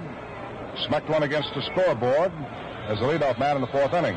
A single. Swings on his pitch and hits it right down to Hodges. He digs it out of the dirt, steps on first. Bing, just that fast. That's all. Well, that ball was smashed right at Hodges' feet, and he went right down in the dirt and picked it right up.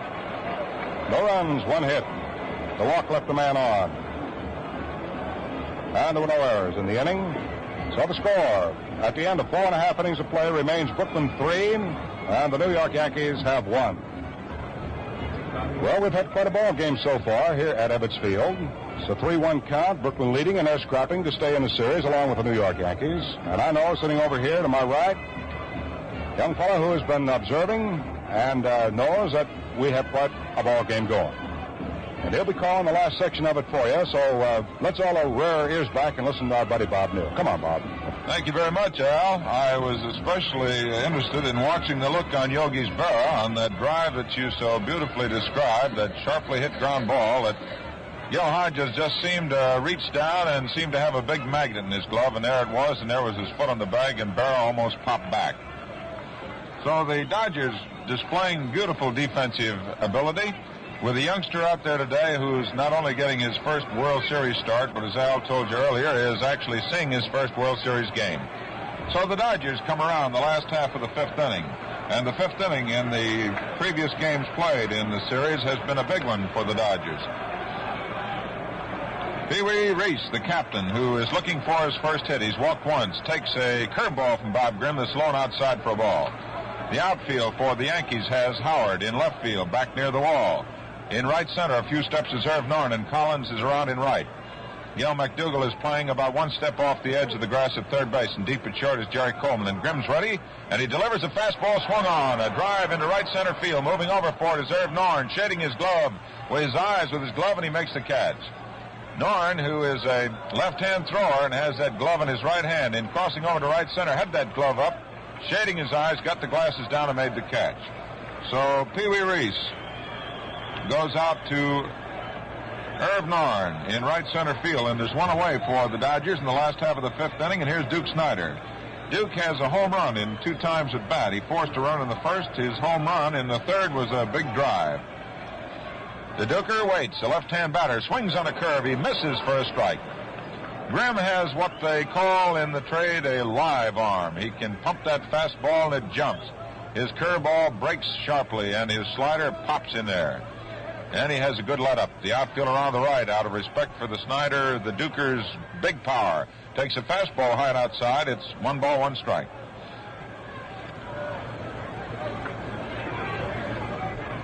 Duke Snider, wearing number 4, moves up a little on the forward part of the batter's box. Has that left foot pulled back and away, and his right foot right at the corner of the foremost part of the plate. Billy Martin is back on the edge of the grass at second base. Eddie Robinson deep at first, and here's Grimm with the 1-1 delivery. Comes with a curve. It's swung on. It's missed. It's 1-2. Duke Snider steps back out, loosens up those muscles that he had all tensed up, ready to poke that one out. Billy Herman, coaching at third base, looks down to Duke Snider. There isn't much you can tell this fellow that he hasn't done already in this series. Snider waiting now as Bob Grimm's ready. The 1-2 pitch is a fastball that's inside, and it's 2 balls, 2 strikes.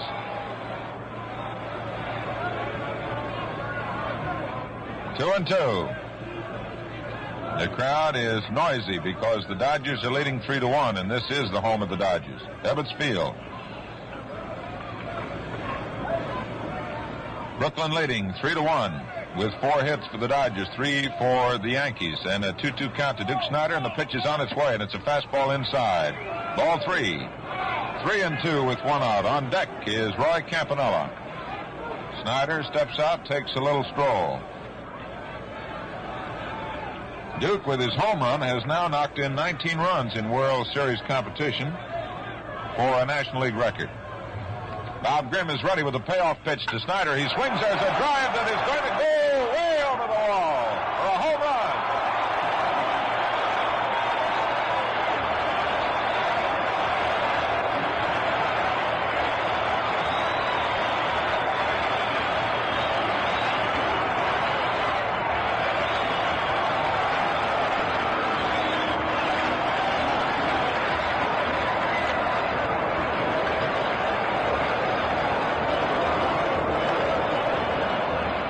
The Brooklyn Dodgers have just gone ahead 4-1 on a tremendous blast over the right center field wall over on Bedford Avenue by Duke Snider. His second of the ball game, the 9th in the series for the Brooklyn Dodgers. And, man, Duke was really smiling when he walked into that dugout. You know, both leagues respect Duke as a ball player and as a man. He's really something. Here's a pitch to Roy Campanella. Curveball breaks low and outside. And another illustration of Snider's great competitive ability. He's shouting encouragement now out to Roy Campanella. Outfield straight away. Bob Grimm is ready. Delivers a fastball that drives Campy back, and it's a 2-ball count. Bob Grimm has been nicked by the Brooklyn Dodgers for 4 runs off 3 home runs. One by Sandy Amoros, a 2-run blast in the second inning, and 2 by Duke Snider. 1 in the third, leading off, and 1 here in the 5th with 1 out. Grimm looks down to the good earth below him, and he looks now to Yogi Berra, and he's ready with a 2-ball pitch outside, ball 3. And I would presume that Bob Grimm is a little shaken by the bouncing of the air and the little particles of air after that drive went blistering out there into right center field. Here's a 3-ball pitch. It's outside for ball 4, and Roy Campanella is on.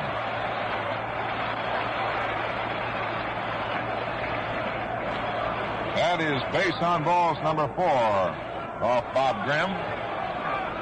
And Casey Stengel now comes up to the top step of the dugout. He looks out over his infield. He's looking specifically to Bob Grimm.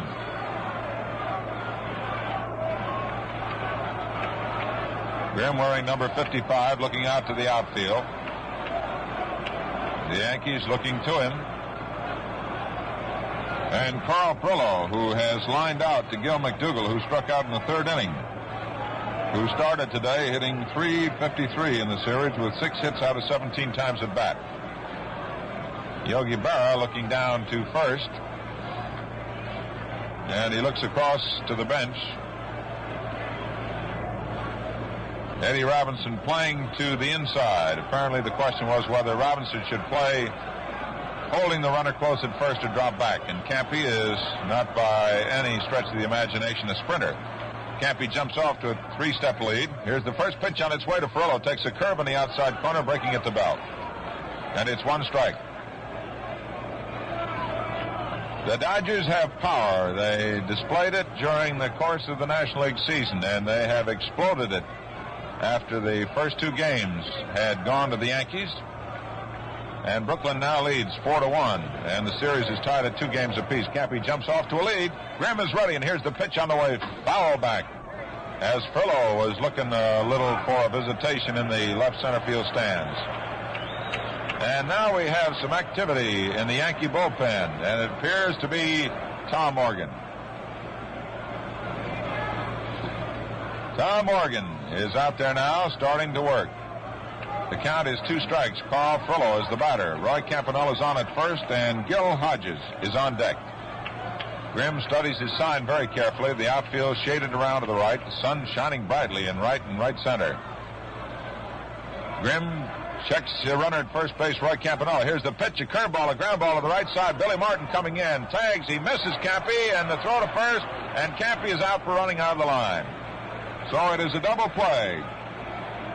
And it goes 4-3.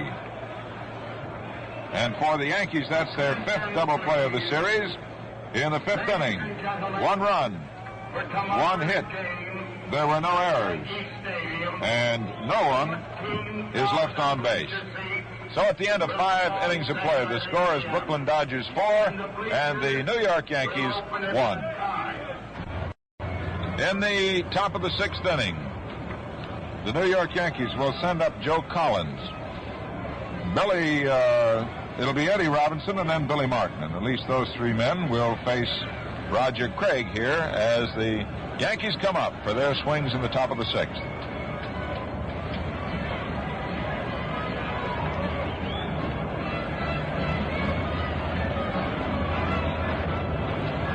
Joe Collins, who was such a big man for the Yankees in the first 2 games over in Yankee Stadium, who has 3 runs batted in, takes a fastball that's inside for ball 1.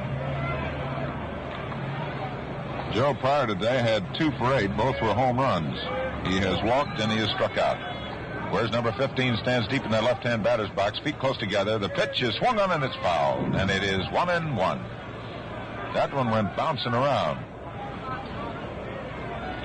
We have been anticipating throughout the 3 games here in Ebbets Field the possibility of getting a souvenir, because the netting, which was up in front of us, was removed. So we're watching carefully as Craig delivers the 1-1. There's a curve that's just inside and low, and it's ball 2. 2 balls, 1 strike. The Dodgers have Sandy Amoros out in left center field. Duke Snider's around in right center, and deep in right, about 3 steps away from the wall, is Carl Frillo. Jackie Robinson's in close at third with the left-hand batter Collins up there. The 2-1 pitch is a fastball on the outside corner for strike 2. Collins took a look, and he is a little unhappy as he realizes that a good one got that corner. So it's 2-2. Joe Collins leading off for the Yankees in the top of the 6th in the right side of the infield for the Dodgers, respectfully deep. Gilliam and Hodges. There's the swing and a ground ball to the right side. Gilliam moving in to his left, has it, throws to Hodges, and he's got him. So Joe Collins tops a roller that Junior Gilliam comes pounding in for, gets, and moves it over to first base in time for the out. So for the Yankees in the 6th inning, there's 1 away. And Eddie Robinson, who has walked in his 2 unofficial appearances at the plate today, since he's not charged with a time at bat. Left-hand batter stands deep. Pitch, fastball, low outside. Ball 1.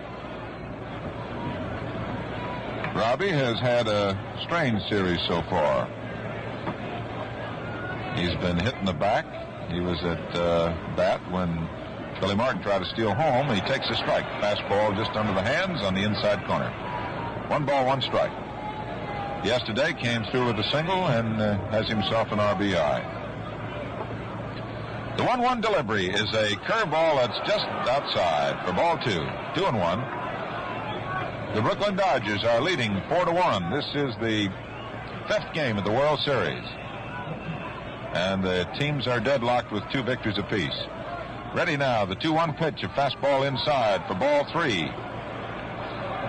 And Roger Craig, who stands 6'4", weighs 178 pounds, who won 5 while losing 3 during the regular National League season. And as Al pointed out, had the second best earned run average with 2.77. Takes a little stroll for himself, comes back now and looks in to Roy Campanella. A 3-1 pitch, and the delivery is a fastball strike. So the count is full. 3 balls, 2 strikes. And so Eddie Robinson will be on guard, as will Roger Craig. Frankie Crosetti coaching at third. Looks in. Eddie holds that bat off his left shoulder. Now he's ready. Bent at the knees. Tries to hold up. Hits the ball foul down the third base line. One more foot in the right direction. Mr. Robinson would have had himself something pretty good. But it's foul. Eddie tried to check his swing, and the ball hit his bat and just bounced just outside of the foul line. So he comes back, knocks a little dirt out of his spikes, and he faces the 3-2 count with 1 out. Billy Martin is on deck for the Yankees. Billy came up with a single in the 4th inning, drove in the Yankee lone run. Craig looks in, reads his sign. The shadow's now reaching out to the mound, and the payoff pitch to Robinson swings and misses, strike 3.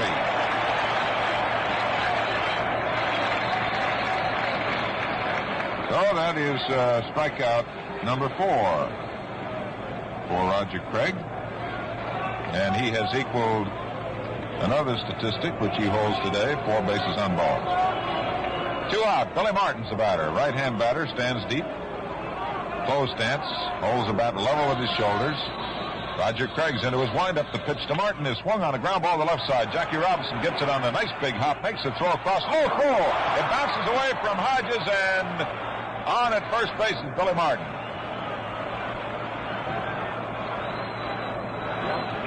So we will check. There will be an error.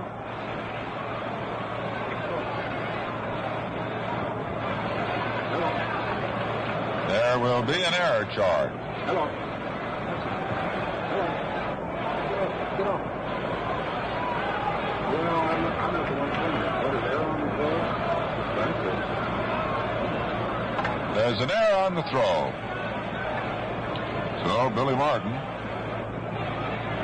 is on at first. And the batter now for the Yankees is Jerry Coleman. This is his first time at bat. First pitch takes a swing and slashes a foul going over the top of the roof back of the Dodger dugout. Coleman came on in the 4th inning when the Yankees substituted Bill Skowron for Phil Rizzuto. And this is his first time up. Jerry's been in 2 previous World Series games. The outfield round the right for him. The next pitch, he swings and he lines one out in the right field. Cofferillo moving to his right. He's got it. And that is all for the Yankees.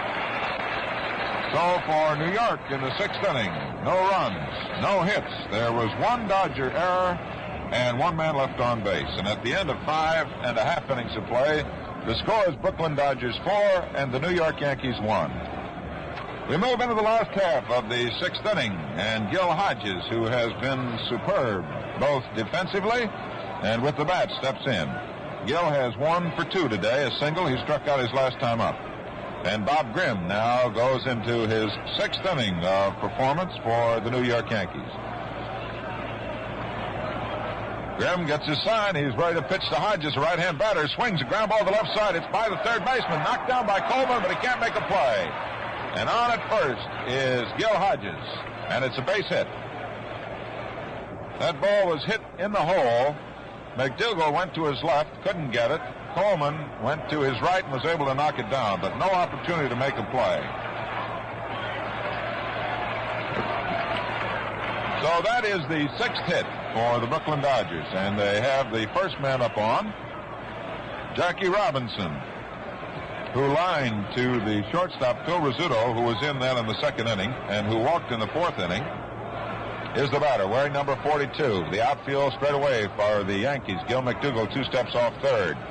And Hodges leads away. Robinson holding against the run of the pitch by Grimm is swung on a ground ball to the shortstop. Coleman has it to Martin for 1. The throw to first. It's a double play. And that was a snappy one with a sharply hit ground ball down the shortstop. And it went 6-4-3. And that is the 6th double play for the Yankees. Amoros struck out in the 4th. He has 1 for 2. And this little guy has really been playing ball since he's been put in the lineup. Next pitch by Grimm, a curve, is over there for a strike. So it's 1-1.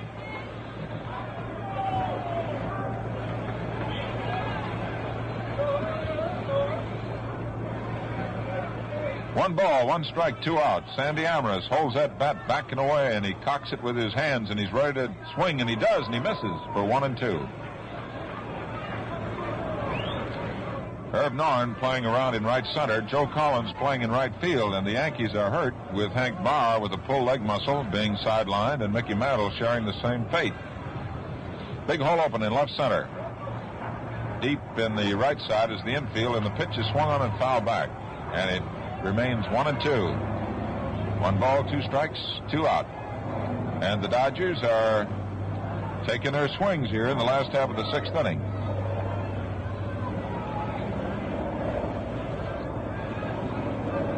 Sandy Amoros, wearing number 15, stands almost flat-footed in that left-hand batter's box. Bends his left knee just a little bit so he gets his weight back on his left foot. He waits, and Grimm is ready with the 1-2 pitch. It's swung on, and he missed it, and it's dropped by Yogi Berra. Makes the throw down to first, and it's a strikeout for Bob Grimm. So for the Dodgers in the 6th inning, no runs, 1 hit, no errors, and nobody left on. And at the end of 6 full innings of play, the score is Brooklyn 4, the New York Yankees 1. We move into the top of the 7th inning. And we may have a pinch hitter for Bob Grimm. Looks like Big Bob Serve is going to come out and swing for the pitcher, Bob Grimm. And that's who it is. Bob Serve, who has played center field and left field, and in 2 games has been up 7 times, who is looking for his first hit in the series, who has struck out 4 times, is in there. Big right-hand batter, powerfully built. First pitch is low and outside, a fastball, ball 1. Serve is the kind of fellow that looks like somebody swiped a couple of those supports that used to go up in those ancient Roman coliseums and stuck it under a very well-built young man, because he's got legs like a fullback. The count is 1 ball, 1 strike. Bob Turley is loosening up in the Yankee bullpen. There's a curve that gets the outside corner, and it's 1 and 2.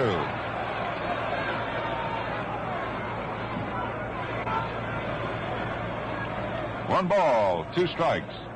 Roger Craig, who found himself leaving from the minors up with the majors, and there's a long drive deep in the left field. That ball is going to go for a home run.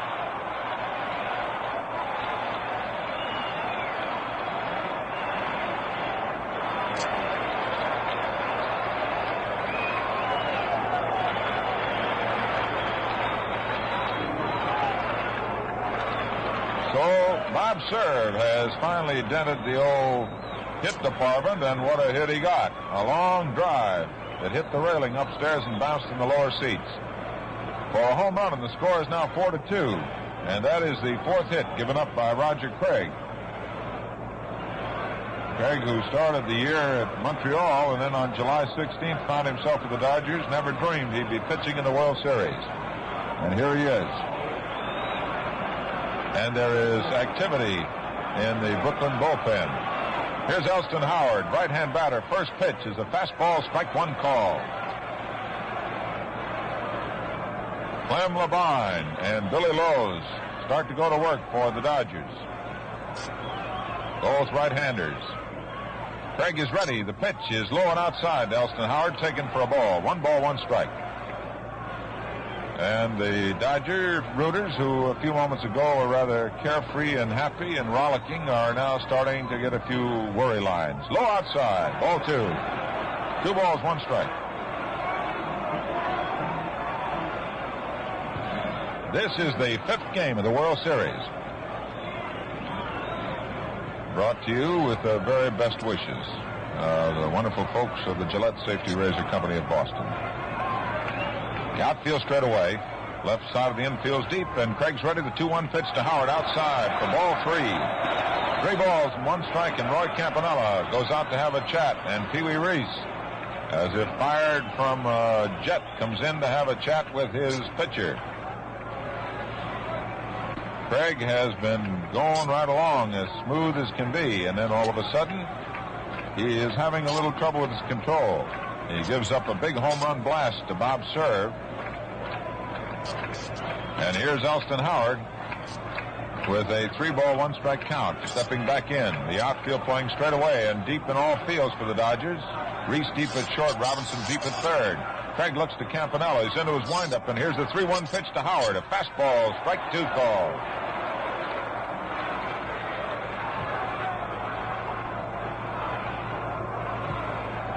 So Elston Howard, who carries number 32 on his back, gives you the count, and the payoff is low for ball 4.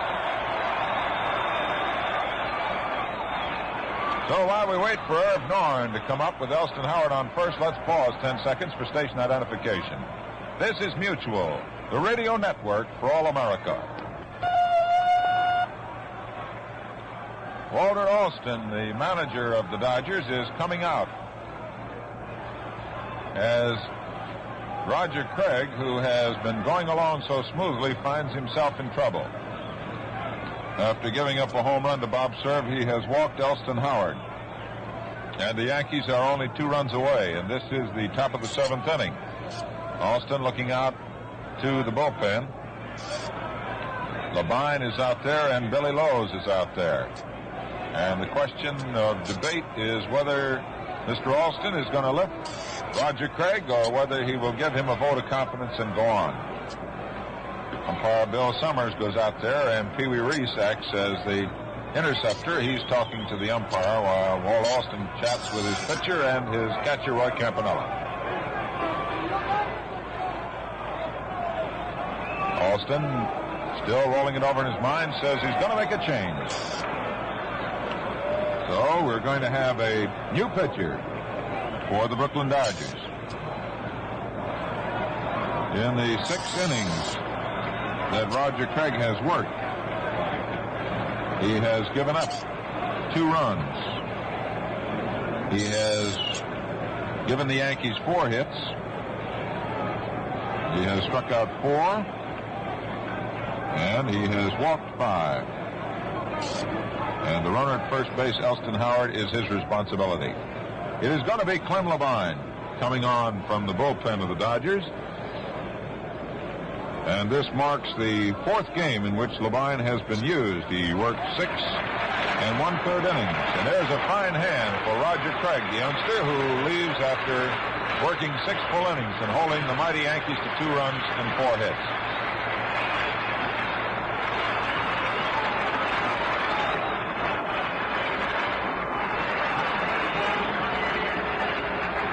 Clem Labine will now go to the mound for the Brooklyn Dodgers. And as I started to say, he has worked in 3 games. This is his 4th game. He's worked 6 1/3 innings. He's given up only 6 hits, 2 runs. 2 of those have been earned. He has struck out 1. He has walked 2. And he was given credit for a victory. And he's been charged with no defeats. So Labine comes on here in the 7th inning. And the Dodgers, holding a 4-2 lead, are watching with apprehension the Yankee dugout, because from it will come the members of the Yankee team. Bob Cerv, who hit his home run, goes into the record books. He's the 9th guy to hit a pinch home run. Irv Norn will step in. Norn has had no hits and 3 times at bat against Roger Craig. He's a left-hand batter. Elston Howard is on at first. The Dodgers have their outfield straight away. Jackie Robinson's in close at third. Howard leads away. The pitch is fastball, low inside, ball 1. And Billy Lowe's continues to work in the Dodger bullpen, and someone is being called to take the spot vacated by Labine, who has gone to the mound. Labine is ready, looks to Howard. Here's the pitch. There's a fastball strike, and the count is even 1-1.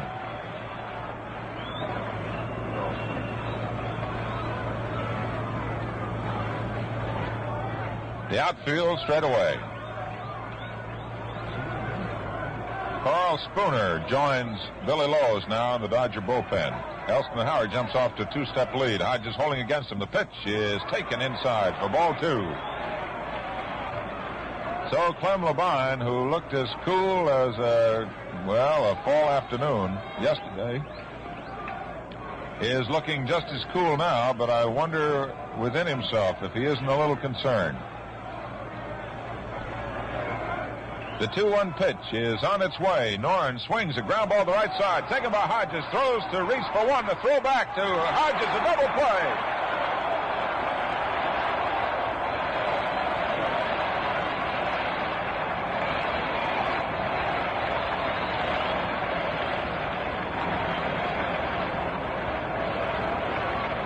That is the 9th double play in the World Series for the Brooklyn Dodgers. And Mr. Gil Hodges continues to cover himself with glory as he got that ball over quickly to Reese, who got it right back to Hodges. And that is the 4th double play that Norn has hit into in this World Series. Here's the pitch to Gil McDougall, a curveball in the outside corner, strike one. So the Dodgers have wiped the Yankees off the bases, and McDougall comes up with 2 out. And the Dodgers are hanging on to a 4-2 lead. And Levine continues to work. Next pitch, a curve in the dirt. So it's even, 1-1.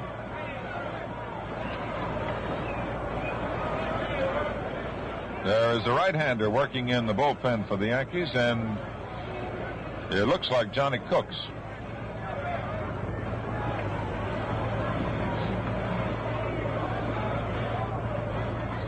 Here's the 1-1 pitch, swung on, a ground ball, gloved nicely by Levine. He lets him run, he throws, he's got him. Levine just reached out to the left like a fisherman going in for a big perch. He had the ball, he let him run, and he throws in plenty of time. So the Yankees in the 7th inning get 1 run from 1 hit. There were no errors, and nobody left on base. So at the end of 6.5 innings of play, the score is Brooklyn 4 and the New York Yankees 2. We have a new pitcher for the New York Yankees, and Casey Stengel, who really makes some changes, has sent in Bob Turley. Now, Turley started the 3rd game of the World Series, and as you recall, he lasted 1 1/3 innings. He gave up 4 runs and 3 hits. He struck out 1, he walked 2, and he hit a batsman. And he was charged with the loss of that 3rd game of the series. So Bob Turley comes on now in relief for the New York Yankees, replacing Bob Grimm. Now pitching for the Yankees, Turley is a fireballer. Bob Turley. And in talking to Casey Stengel, Stengel felt that, if you recall, in that game, the pitcher came up, Johnny Padres, and he dropped a little bunt. And the feeling was that if the bunt had been fielded and the throw had been made, Turley might have remained in the game. Well, it'll be a new pitcher, Bob Turley, and the batter is going to be Clem Levine. The first pitch by Turley is a fastball that's outside for ball 1. And when we say fastball, we mean a singing, humming fastball.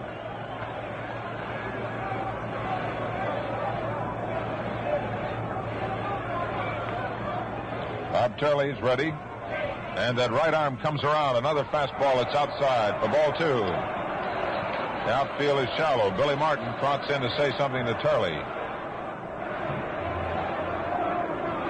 Jim Turner, the pitching coach of the Yankees, down in the dugout, is motioning out to Turley that he thinks he's aiming the ball. Shouting out to him, cut it loose. Well, Billy Martin goes back to his position. Clem Levine is waiting now. Here's a fastball. It's over for a strike, and it's 2 balls, 1 strike. The Dodgers are leading the Yankees 4-2. 4 runs, 6 hits, and 2 errors for Brooklyn. 2 runs, 4 hits, no errors for New York. Into the windup is Turley. He delivers a fastball that's high and inside for ball 3.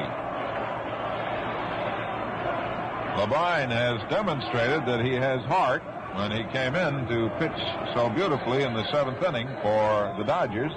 He's displaying more heart by even standing within 20 feet of that plate with Bob Turley firing those bullets. Here's a 3-1 pitch. There's a fastball on that outside corner, and it's 3-2.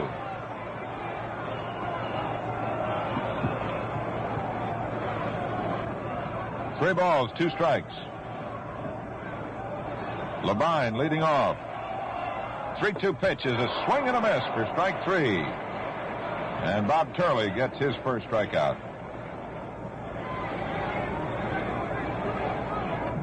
First for Bob Turley. Bob Grimm racked up 5. The batter's Junior Gilliam, who has 1 hit and 3 times at bat, batting left, chokes the bat.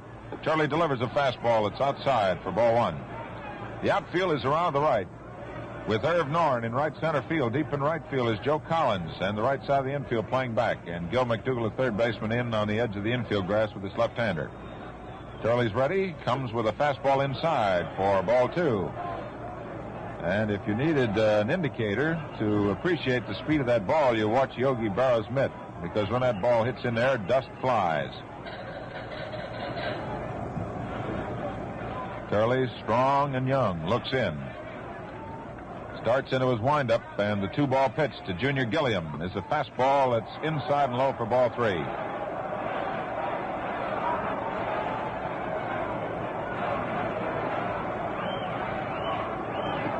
So the count to Gilliam, 3-0. He steps up, takes a look down to Billy Herman, coaching at third. Jake Pittler pacing up and down in the first base coacher's box. Pee Wee Reese is on deck, and Turley's ready. The 3-0 pitch is a strike right down the middle. So the 3-1 situation, and Gilliam takes another look down to Herman. He's back in. He's choking that bat about 3 inches from the end of the handle, and Turley's into his windup. The 3-1 pitch is a strike call. So it's a full count. And Bob Turley is displaying a little heart out there.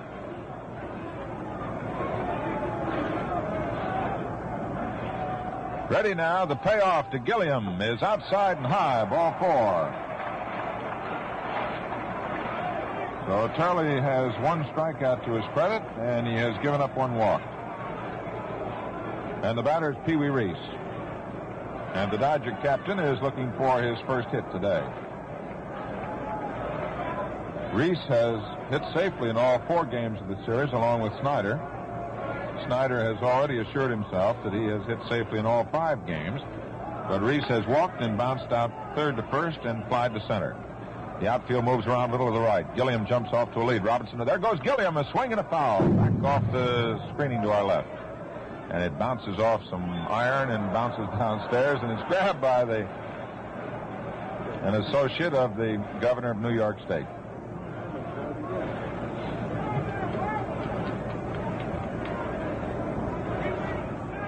So the count is 1 strike. Junior Gilliam was off of the pitch, and Reese trying to hit to right, fouls it off. The outfield moved around to right a little now. Martin looking to Jerry Coleman. Gilliam leads away. The pitch to Reese. A fastball, strike 2 call.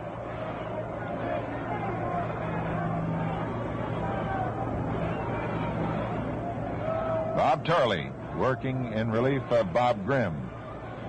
With the Yankees trying to hold down the 2-run advantage the Dodgers have with Junior Gilliam on at first. 1 out.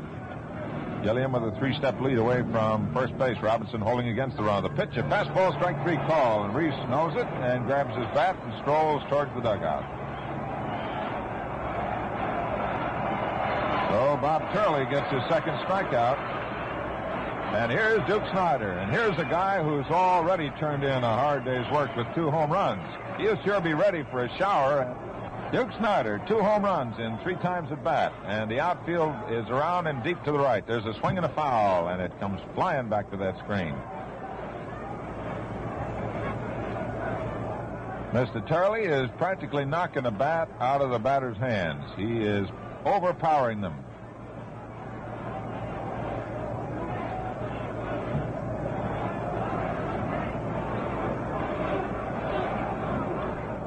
The outfield around the right. Norn is deep in right center. Deep in right is Joe Collins. Turley checks the runner, Gilliam. Here's the pitch. A fastball swung on and missed. Strike 2. And Snyder was trying to rack up number 3. And Yogi Berra, who's one of the most talking catchers you ever saw, says to Snyder pretty fast, and Snyder just nods his head. Turley's ready once again. The pitch to Snyder, swung on, a fly ball hit deep in the left field. Moving over to his right is Elston Howard, still coming on. He can't get it. It drops in. Fair ball, and the throw is to second. And sliding in is Duke Snyder. So Duke Snider, not quite getting around in that fastball, hits a fly ball that drops in the corner in left field as Elston Howard was pulled way around in left center field. And the Dodgers have runners on at second and third, and that is the first hit off Bob Turley. And Duke Snider has 2 home runs and a double for 4 times at bat. Here's Roy Campanella. Campy walked in the 5th inning. He flied to center in the 3rd, and he was called on strikes in the 1st inning. He was hitless in 2 official times at bat against Bob Grimm, and he is now facing Bob Turley. Turley's ready to work. The Dodgers have 2 men on. The pitch is low and outside. Fastball, ball 1.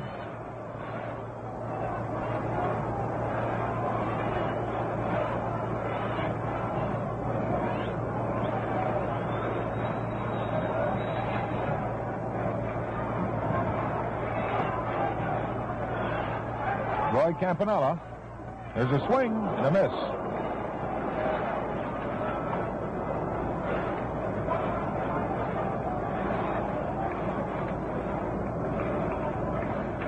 One ball, 1 strike. Roy Campanella's the batter. Junior Gilliam on at 3rd. Duke Snider's on at 2nd. They lead away. 2 out. The pitch, a swing and a foul, and it's going to go out of play back in the upper deck.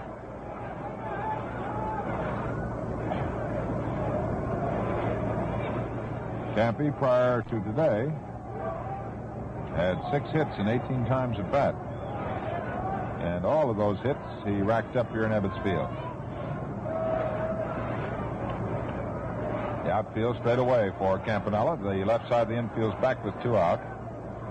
Gilliam 2 steps away from 3rd. Snider strolls away from 2nd. Martin trying to bluff over that he's going to run over. And Turley delivers, and there's a curve that's way inside, and down goes Roy Campanella.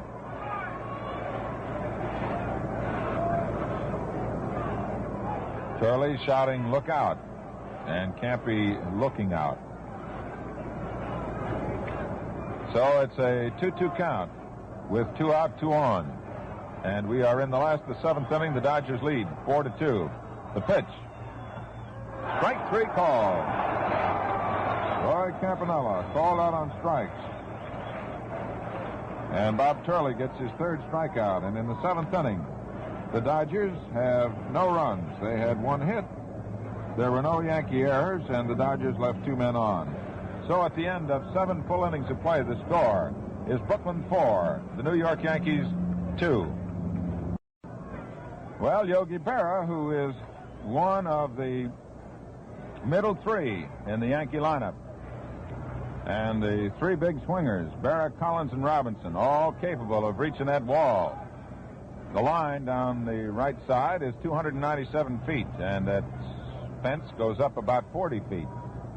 And Carl Frillo and Duke Snider are out there to protect it.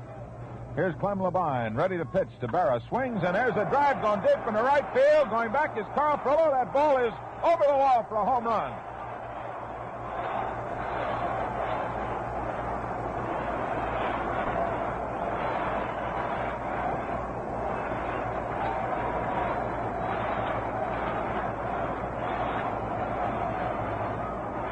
Well, Yogi Berra has just come up with his first RBI of the World Series. A home run blast out over the 40-foot wall onto Bedford Avenue, and the score is now 4-3. And the Dodgers' lead has been cut to 1 run. That is the first hit off Clem Labine. And stepping in is Joe Collins, left-hand batter. Outfield around the right. Labine is ready, delivers. There's a fastball. It's through there for a strike.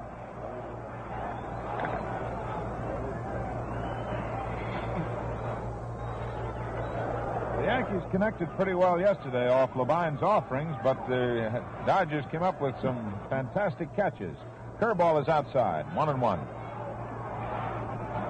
Some great catches on the part of Duke Snider, Sandy Amoros, and Carl Frillo. Kept Labine out of trouble. Don Besant and Billy Lowe's working in the Dodger bullpen, and the score is 4-3, and this game is not yet over. Here's a curve that's low for ball 2. 2 balls, 1 strike. Joe Collins steps out.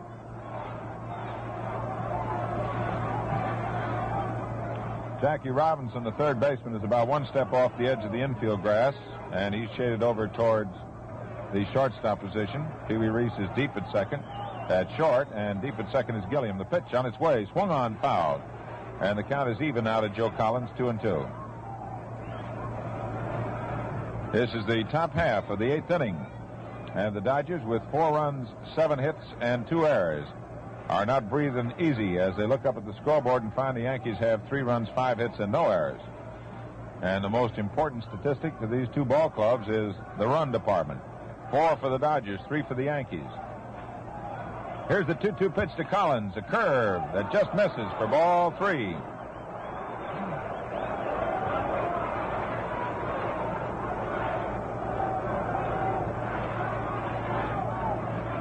Three balls, 2 strikes. Joe Collins steps out for a moment. Now he's back in, a left-hand batter. Collins has struck out, bounced out, and walked. There's a curve swung on and missed for strike 3. The ball dropped by Campanella, who tags Collins. And that is strikeout for Clem Labine. And it came at a most opportune time for Mr. Labine.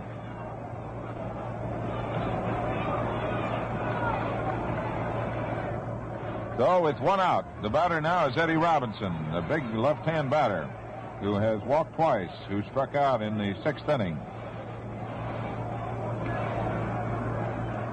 Eddie Robinson really wraps himself all around that plate. Labine is ready, gets a curveball that's over for a strike. And man, that curve is really curving. That is no optical illusion. The outfield round the right. The infield is deep in the right side. A ground ball to the right side, foul. Bill Dickey reaches over. A couple of fans along the box seats look at it with big eyes, but it just keeps rolling like Old Man River right along.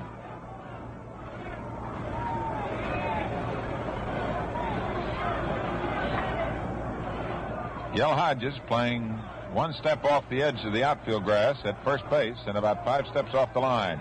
Here's Labine with the 2-strike pitch to Robinson, a fastball high and outside, and it goes by Campanella's mid all the way back to the screen. So it's 1 ball, 2 strike. Brooklyn 4, the New York Yankees 3. We're in the top of the 8th. 1 out. Pitch is a curve breaking low and inside, and Robbie checks his swing, and he takes 2-2. Eddie Robinson keeps bouncing out of that left-hand batter's box and bouncing back in. Now he's back in, bent at the knees, bent at the waist, and he kind of bends himself all around that plate, trying to protect it. Holds the bat like well, if you had a left-handed rifle, holding a rifle at attention, that's the way it'd be. Here's a pitch, a curve that pops out of Campy's mid. It's inside. It's ball 3. So the count is full now. 3 balls, 2 strikes.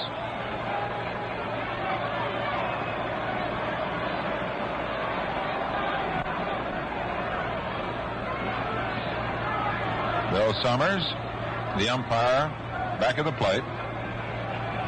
Frank Descoli is at third. Jim Honachik's at second. And Lee Balafant is at first base. Labine is ready, and here's the payoff pitch to Robinson. A curve. He drives it out in the right field. It's in there for a base hit. Carl Fuller going over near the wall. It bounces off the wall. And Robinson is held at first base. As Carl Fuller, reading every inch of that wood out there, gets that ball before it flickers away too many inches. So Robinson lashes one in right field. And the Yankees have a runner on at first, and he represents the tying run. And we're going to have a runner for Robinson.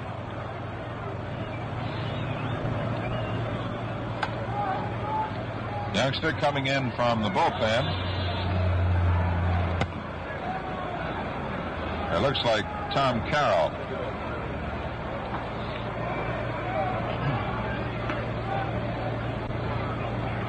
So Eddie Robinson, having performed, is replaced by, is that Tom Carroll? It looks like him.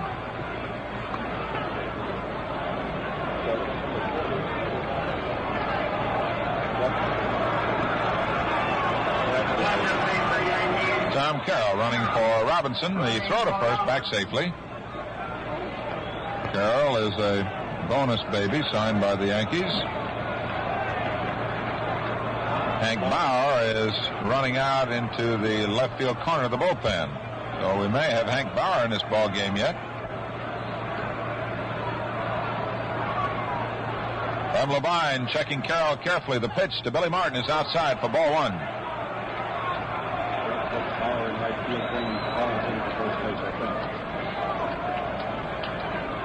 Casey Stengel pulling all the strings.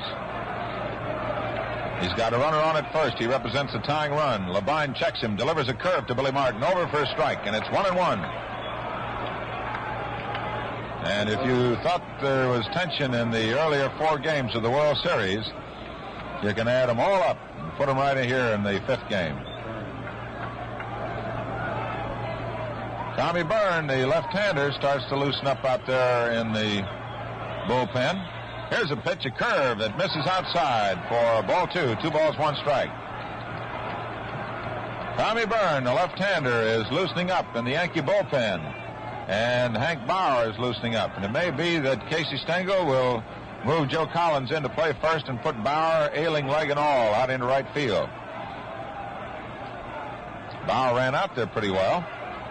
Carroll leads away, 3 steps. The 2-1 pitch to Martin. A ground ball to the left side. Jackie Robinson in with it. Throws for 1. The throw to first. A double play. Hodges hanging on to that ball. Had to wait for a moment to make sure he didn't drop it. And umpire Lee Balafant, watching very carefully, watches as they complete the double play. And it goes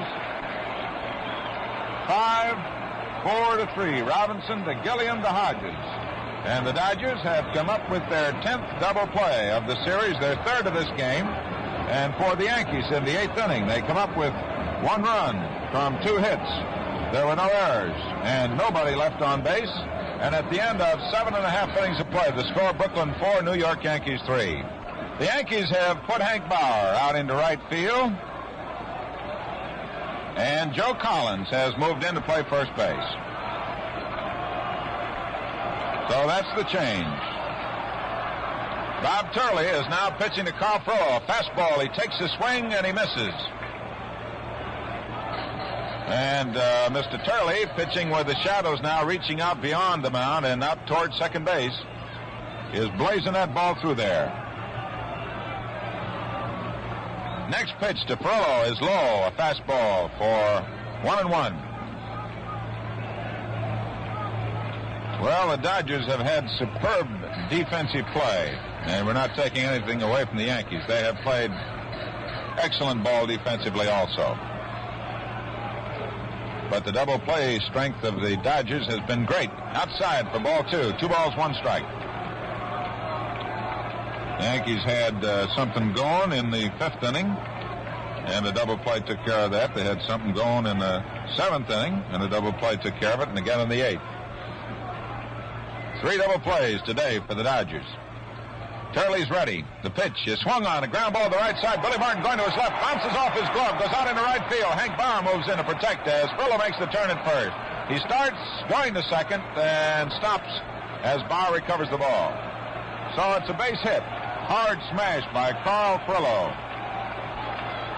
Billy Martin, going quickly to his left, was not quite able to get that ball.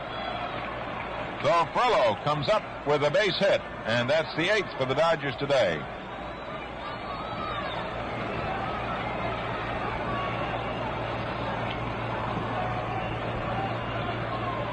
Here is Gil Hodges stepping in.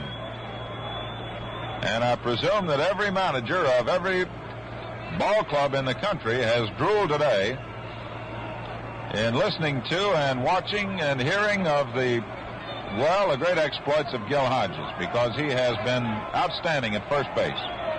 He has 2 hits and 3 times at bat. Right-hand batter, bent at the waist. He started to look as if he was going to square away to bunt, and then Turley stepped off the rubber.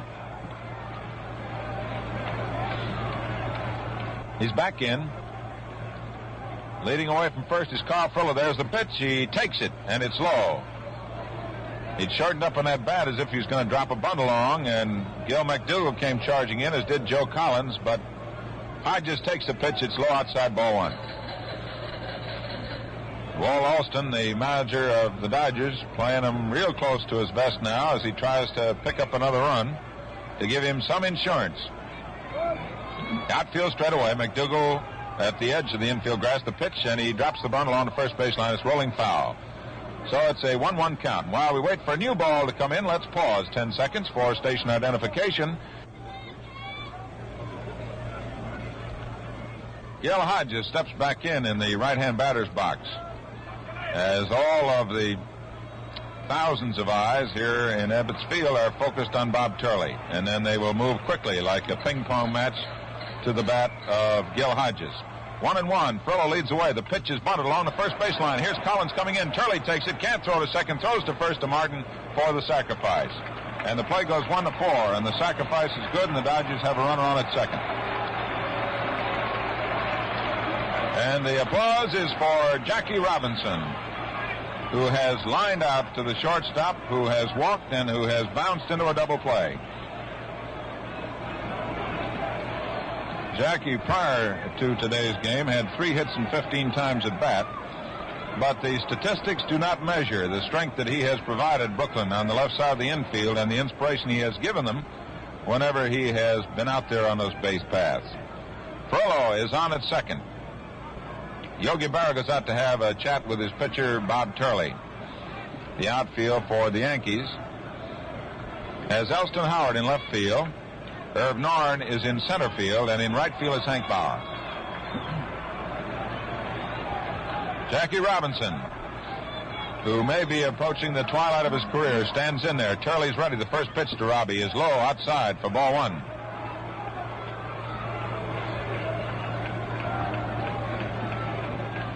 Robinson holding that bat right on his right shoulder, looking out every moment to make sure he can pick that ball up because it is becoming a little darker than it was a while ago. The pitch to Robinson, swung on a ground ball, hit back out over second base, going into center field. Here's Frillo making the turn at third, and the throw is to second base, and Robinson, who had turned first, going on to second, has to go back. But it's a single for Jackie Robinson into center field, and the Dodgers have picked up another run. So the score is now 5-3 with the Dodgers leading. And Jackie Robinson, as he came back to the Dodger bench, was greeted by all of his teammates who have been applauding the performances of the veteran for every game and every inning and every moment of the 5 games of the World Series. Tommy Byrne is still working in the Yankee bullpen. Here's Sandy Amoros with a home run, and he has struck out twice, so he's 1 for 3. A runner on at first is Jackie Robinson. Robbie leading away from first, and the pitch to Sandy is a fastball low inside for ball 1. The Dodgers have 5 runs. They have 9 hits, and they have committed 2 errors. And the Yankees have 3 runs, 6 hits, and they've played errorless ball. Bob Turley checks the runner at first base, Jackie Robinson. Here's the 1-ball deal, and it's inside. Too close for ball 2, and Sandy Amoros sort of jumped back in amazement as that ball went sailing right by. 2-0.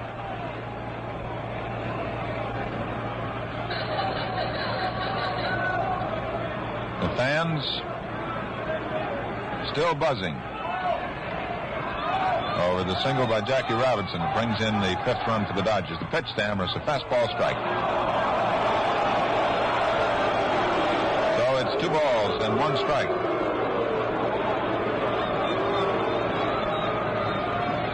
The Shadows have now reached almost out to second base. The right side of the outfield is still in the sun. The pitch is a swing and a miss, and it's 2-2.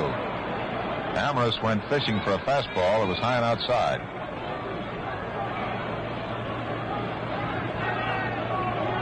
So Bob Turley goes back to get a little rosin. Irv Norn is in right center field. Deep in right field is Hank Bauer.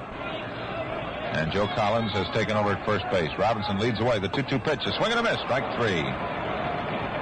So Turley going back to that fastball, pumps it by, and that's the 4th strikeout that he's racked up.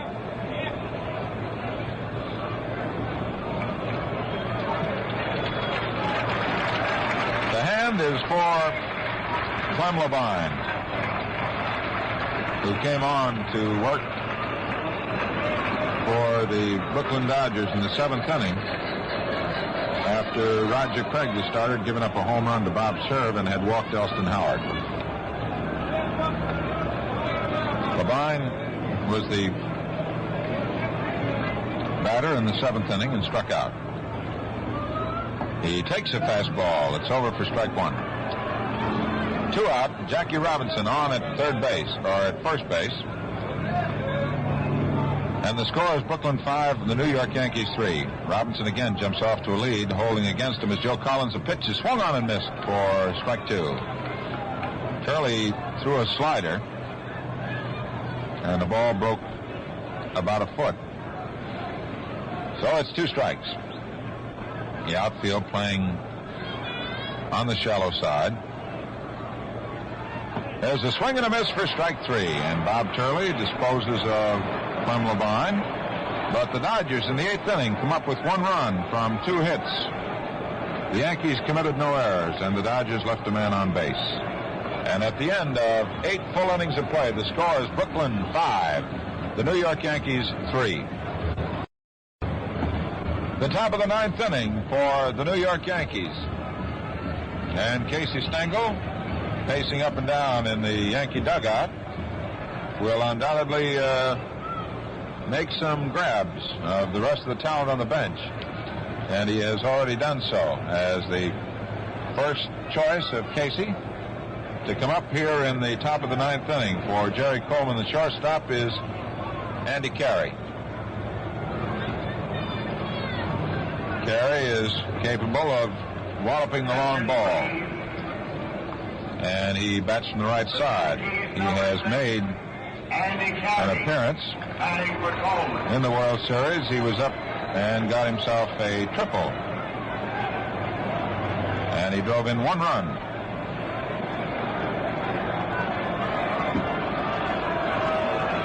So Andy Carey, a right-hand batter, faces Clem Levine. In the first pitch, he hits a sharply hit ground ball down to Jackie Robinson, knocks it down, makes the throw. He's got him. Jackie Robinson playing very careful on that sharply hit ground ball. Went to one knee, knocked it down, made the throw, and he has 1 out. So Carey, batting for Coleman, bounces out third to first. And somebody running in from the bullpen, looks like Tommy Byrne, is being brought in to swing for Bob Turley. Byrne not only can pitch well from the left side, but he swings well from the left side. In the game that Byrne pitched and won, he was at bat 3 times, came up with 1 hit, and he drove in 2 runs. And if you remember, it was a solid smash that almost decapitated Billy Lowe's and went out into center field. Tommy Byrne, wearing number 23, who has been working out in the bullpen, swings 2 bats with that left arm and gives him enough, I would say revolutions to suddenly find himself being airborne. Billy Lowe's is in the bullpen for the Dodgers with 1 out in the top of the 9th inning, and the Yankees trailing. The Dodgers leading 5-3. This is the 5th game of the World Series, and the Yankees won the first 2, 6-5, 4-2. The Dodgers won the last 2, 8-3 and 8-5. And the Dodgers are leading 5-3. And the action tomorrow will move back to Yankee Stadium. The outfield around the right, Jackie Robinson in close at third and halfway between second and third. Deep but short is Reese Gilliam back at second. There's a swing and a foul. And Tommy Byrne was not trying to show any finesse. He was just trying for power as he set his sights out there on Bedford Avenue. Byrne, tall and slender, and with the looseness of a great hitter, steps back in. Tommy has his feet fairly close together, slightly open stance. Here's the next pitch by Levine, a curve that catches the inside corner.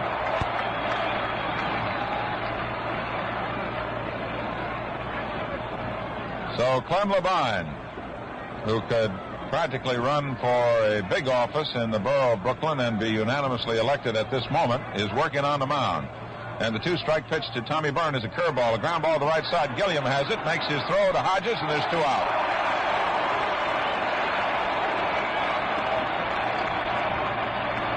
So there's 2 away in the top of the 9th. The Dodgers leading 5-3. Be sure to stay tuned for the colorful summary of today's game by our good friend Bill Corum, famous sports columnist. Bill will give you, just as soon as the last man is out, the real insight.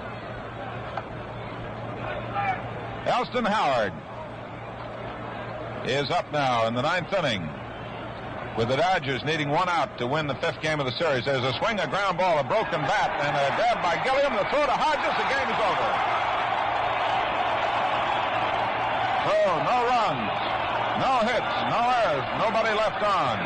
And the Brooklyn Dodgers win the 5th game of the World Series and lead 3 games to 2. The final score, Brooklyn 5 runs, 9 hits, 2 errors.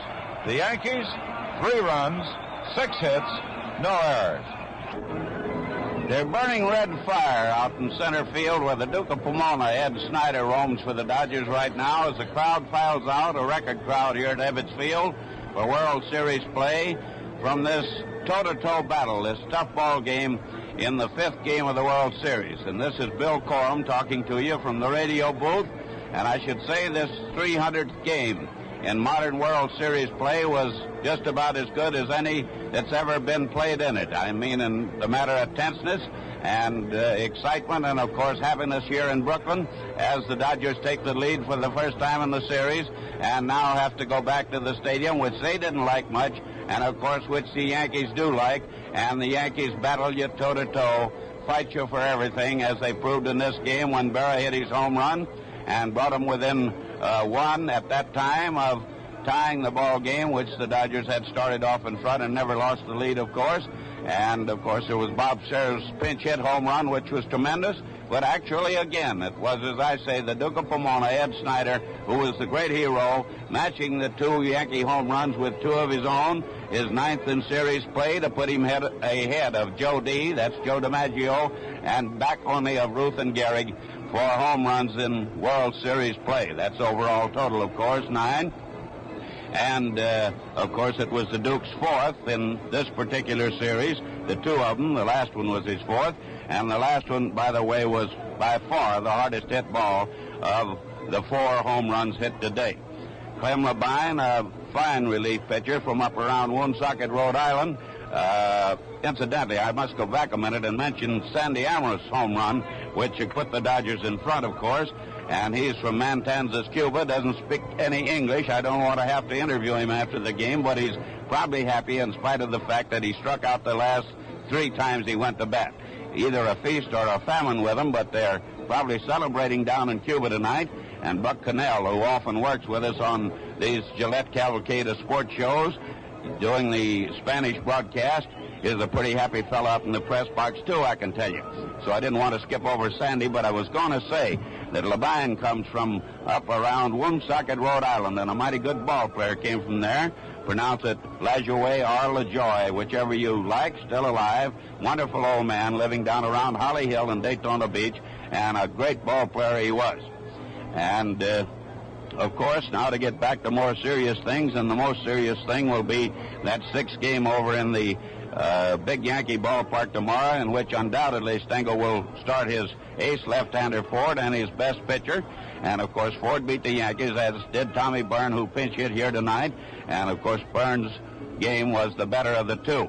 And Stengel may use them both, or he may use his whole bullpen. And so, of course, will Walt Austin, who was ready to do that time after time today, as the youngster from down in Durham, North Carolina, pitched fine ball. Roger Craig, only 24 years old, using his Duke's mixture, I might say. And if that's an ad, it's all right with me, because for a while the Yankees couldn't smoke him out. But in the end they did, and Labine had to come in and finish up for him, although he might have won his ball game if he'd been left in there. He showed good courage, and Besant and Craig, who came to the Dodgers on the same day this summer, sometime in July, were Austin's strongest pitchers, I thought, at the end of the season, and many others thought so too. And they've done that well in this series too. and Craig's performance was an excellent one. And, of course, Austin has Spooner. He has Newcomb if he wants to use him, although his arm's supposed to be ailing a little. And, of course, he has Padres and Billy Loos and is in good position. So we'll see what's going to happen tomorrow. This was a beauty, a beautiful day, perfect baseball, a great American show. Wish you all could have been here. Now our thanks to our engineers, Gifford Campbell and Ed Ajax, our statistician, Frank Zazzulo, and to our producer, Paul Jonas.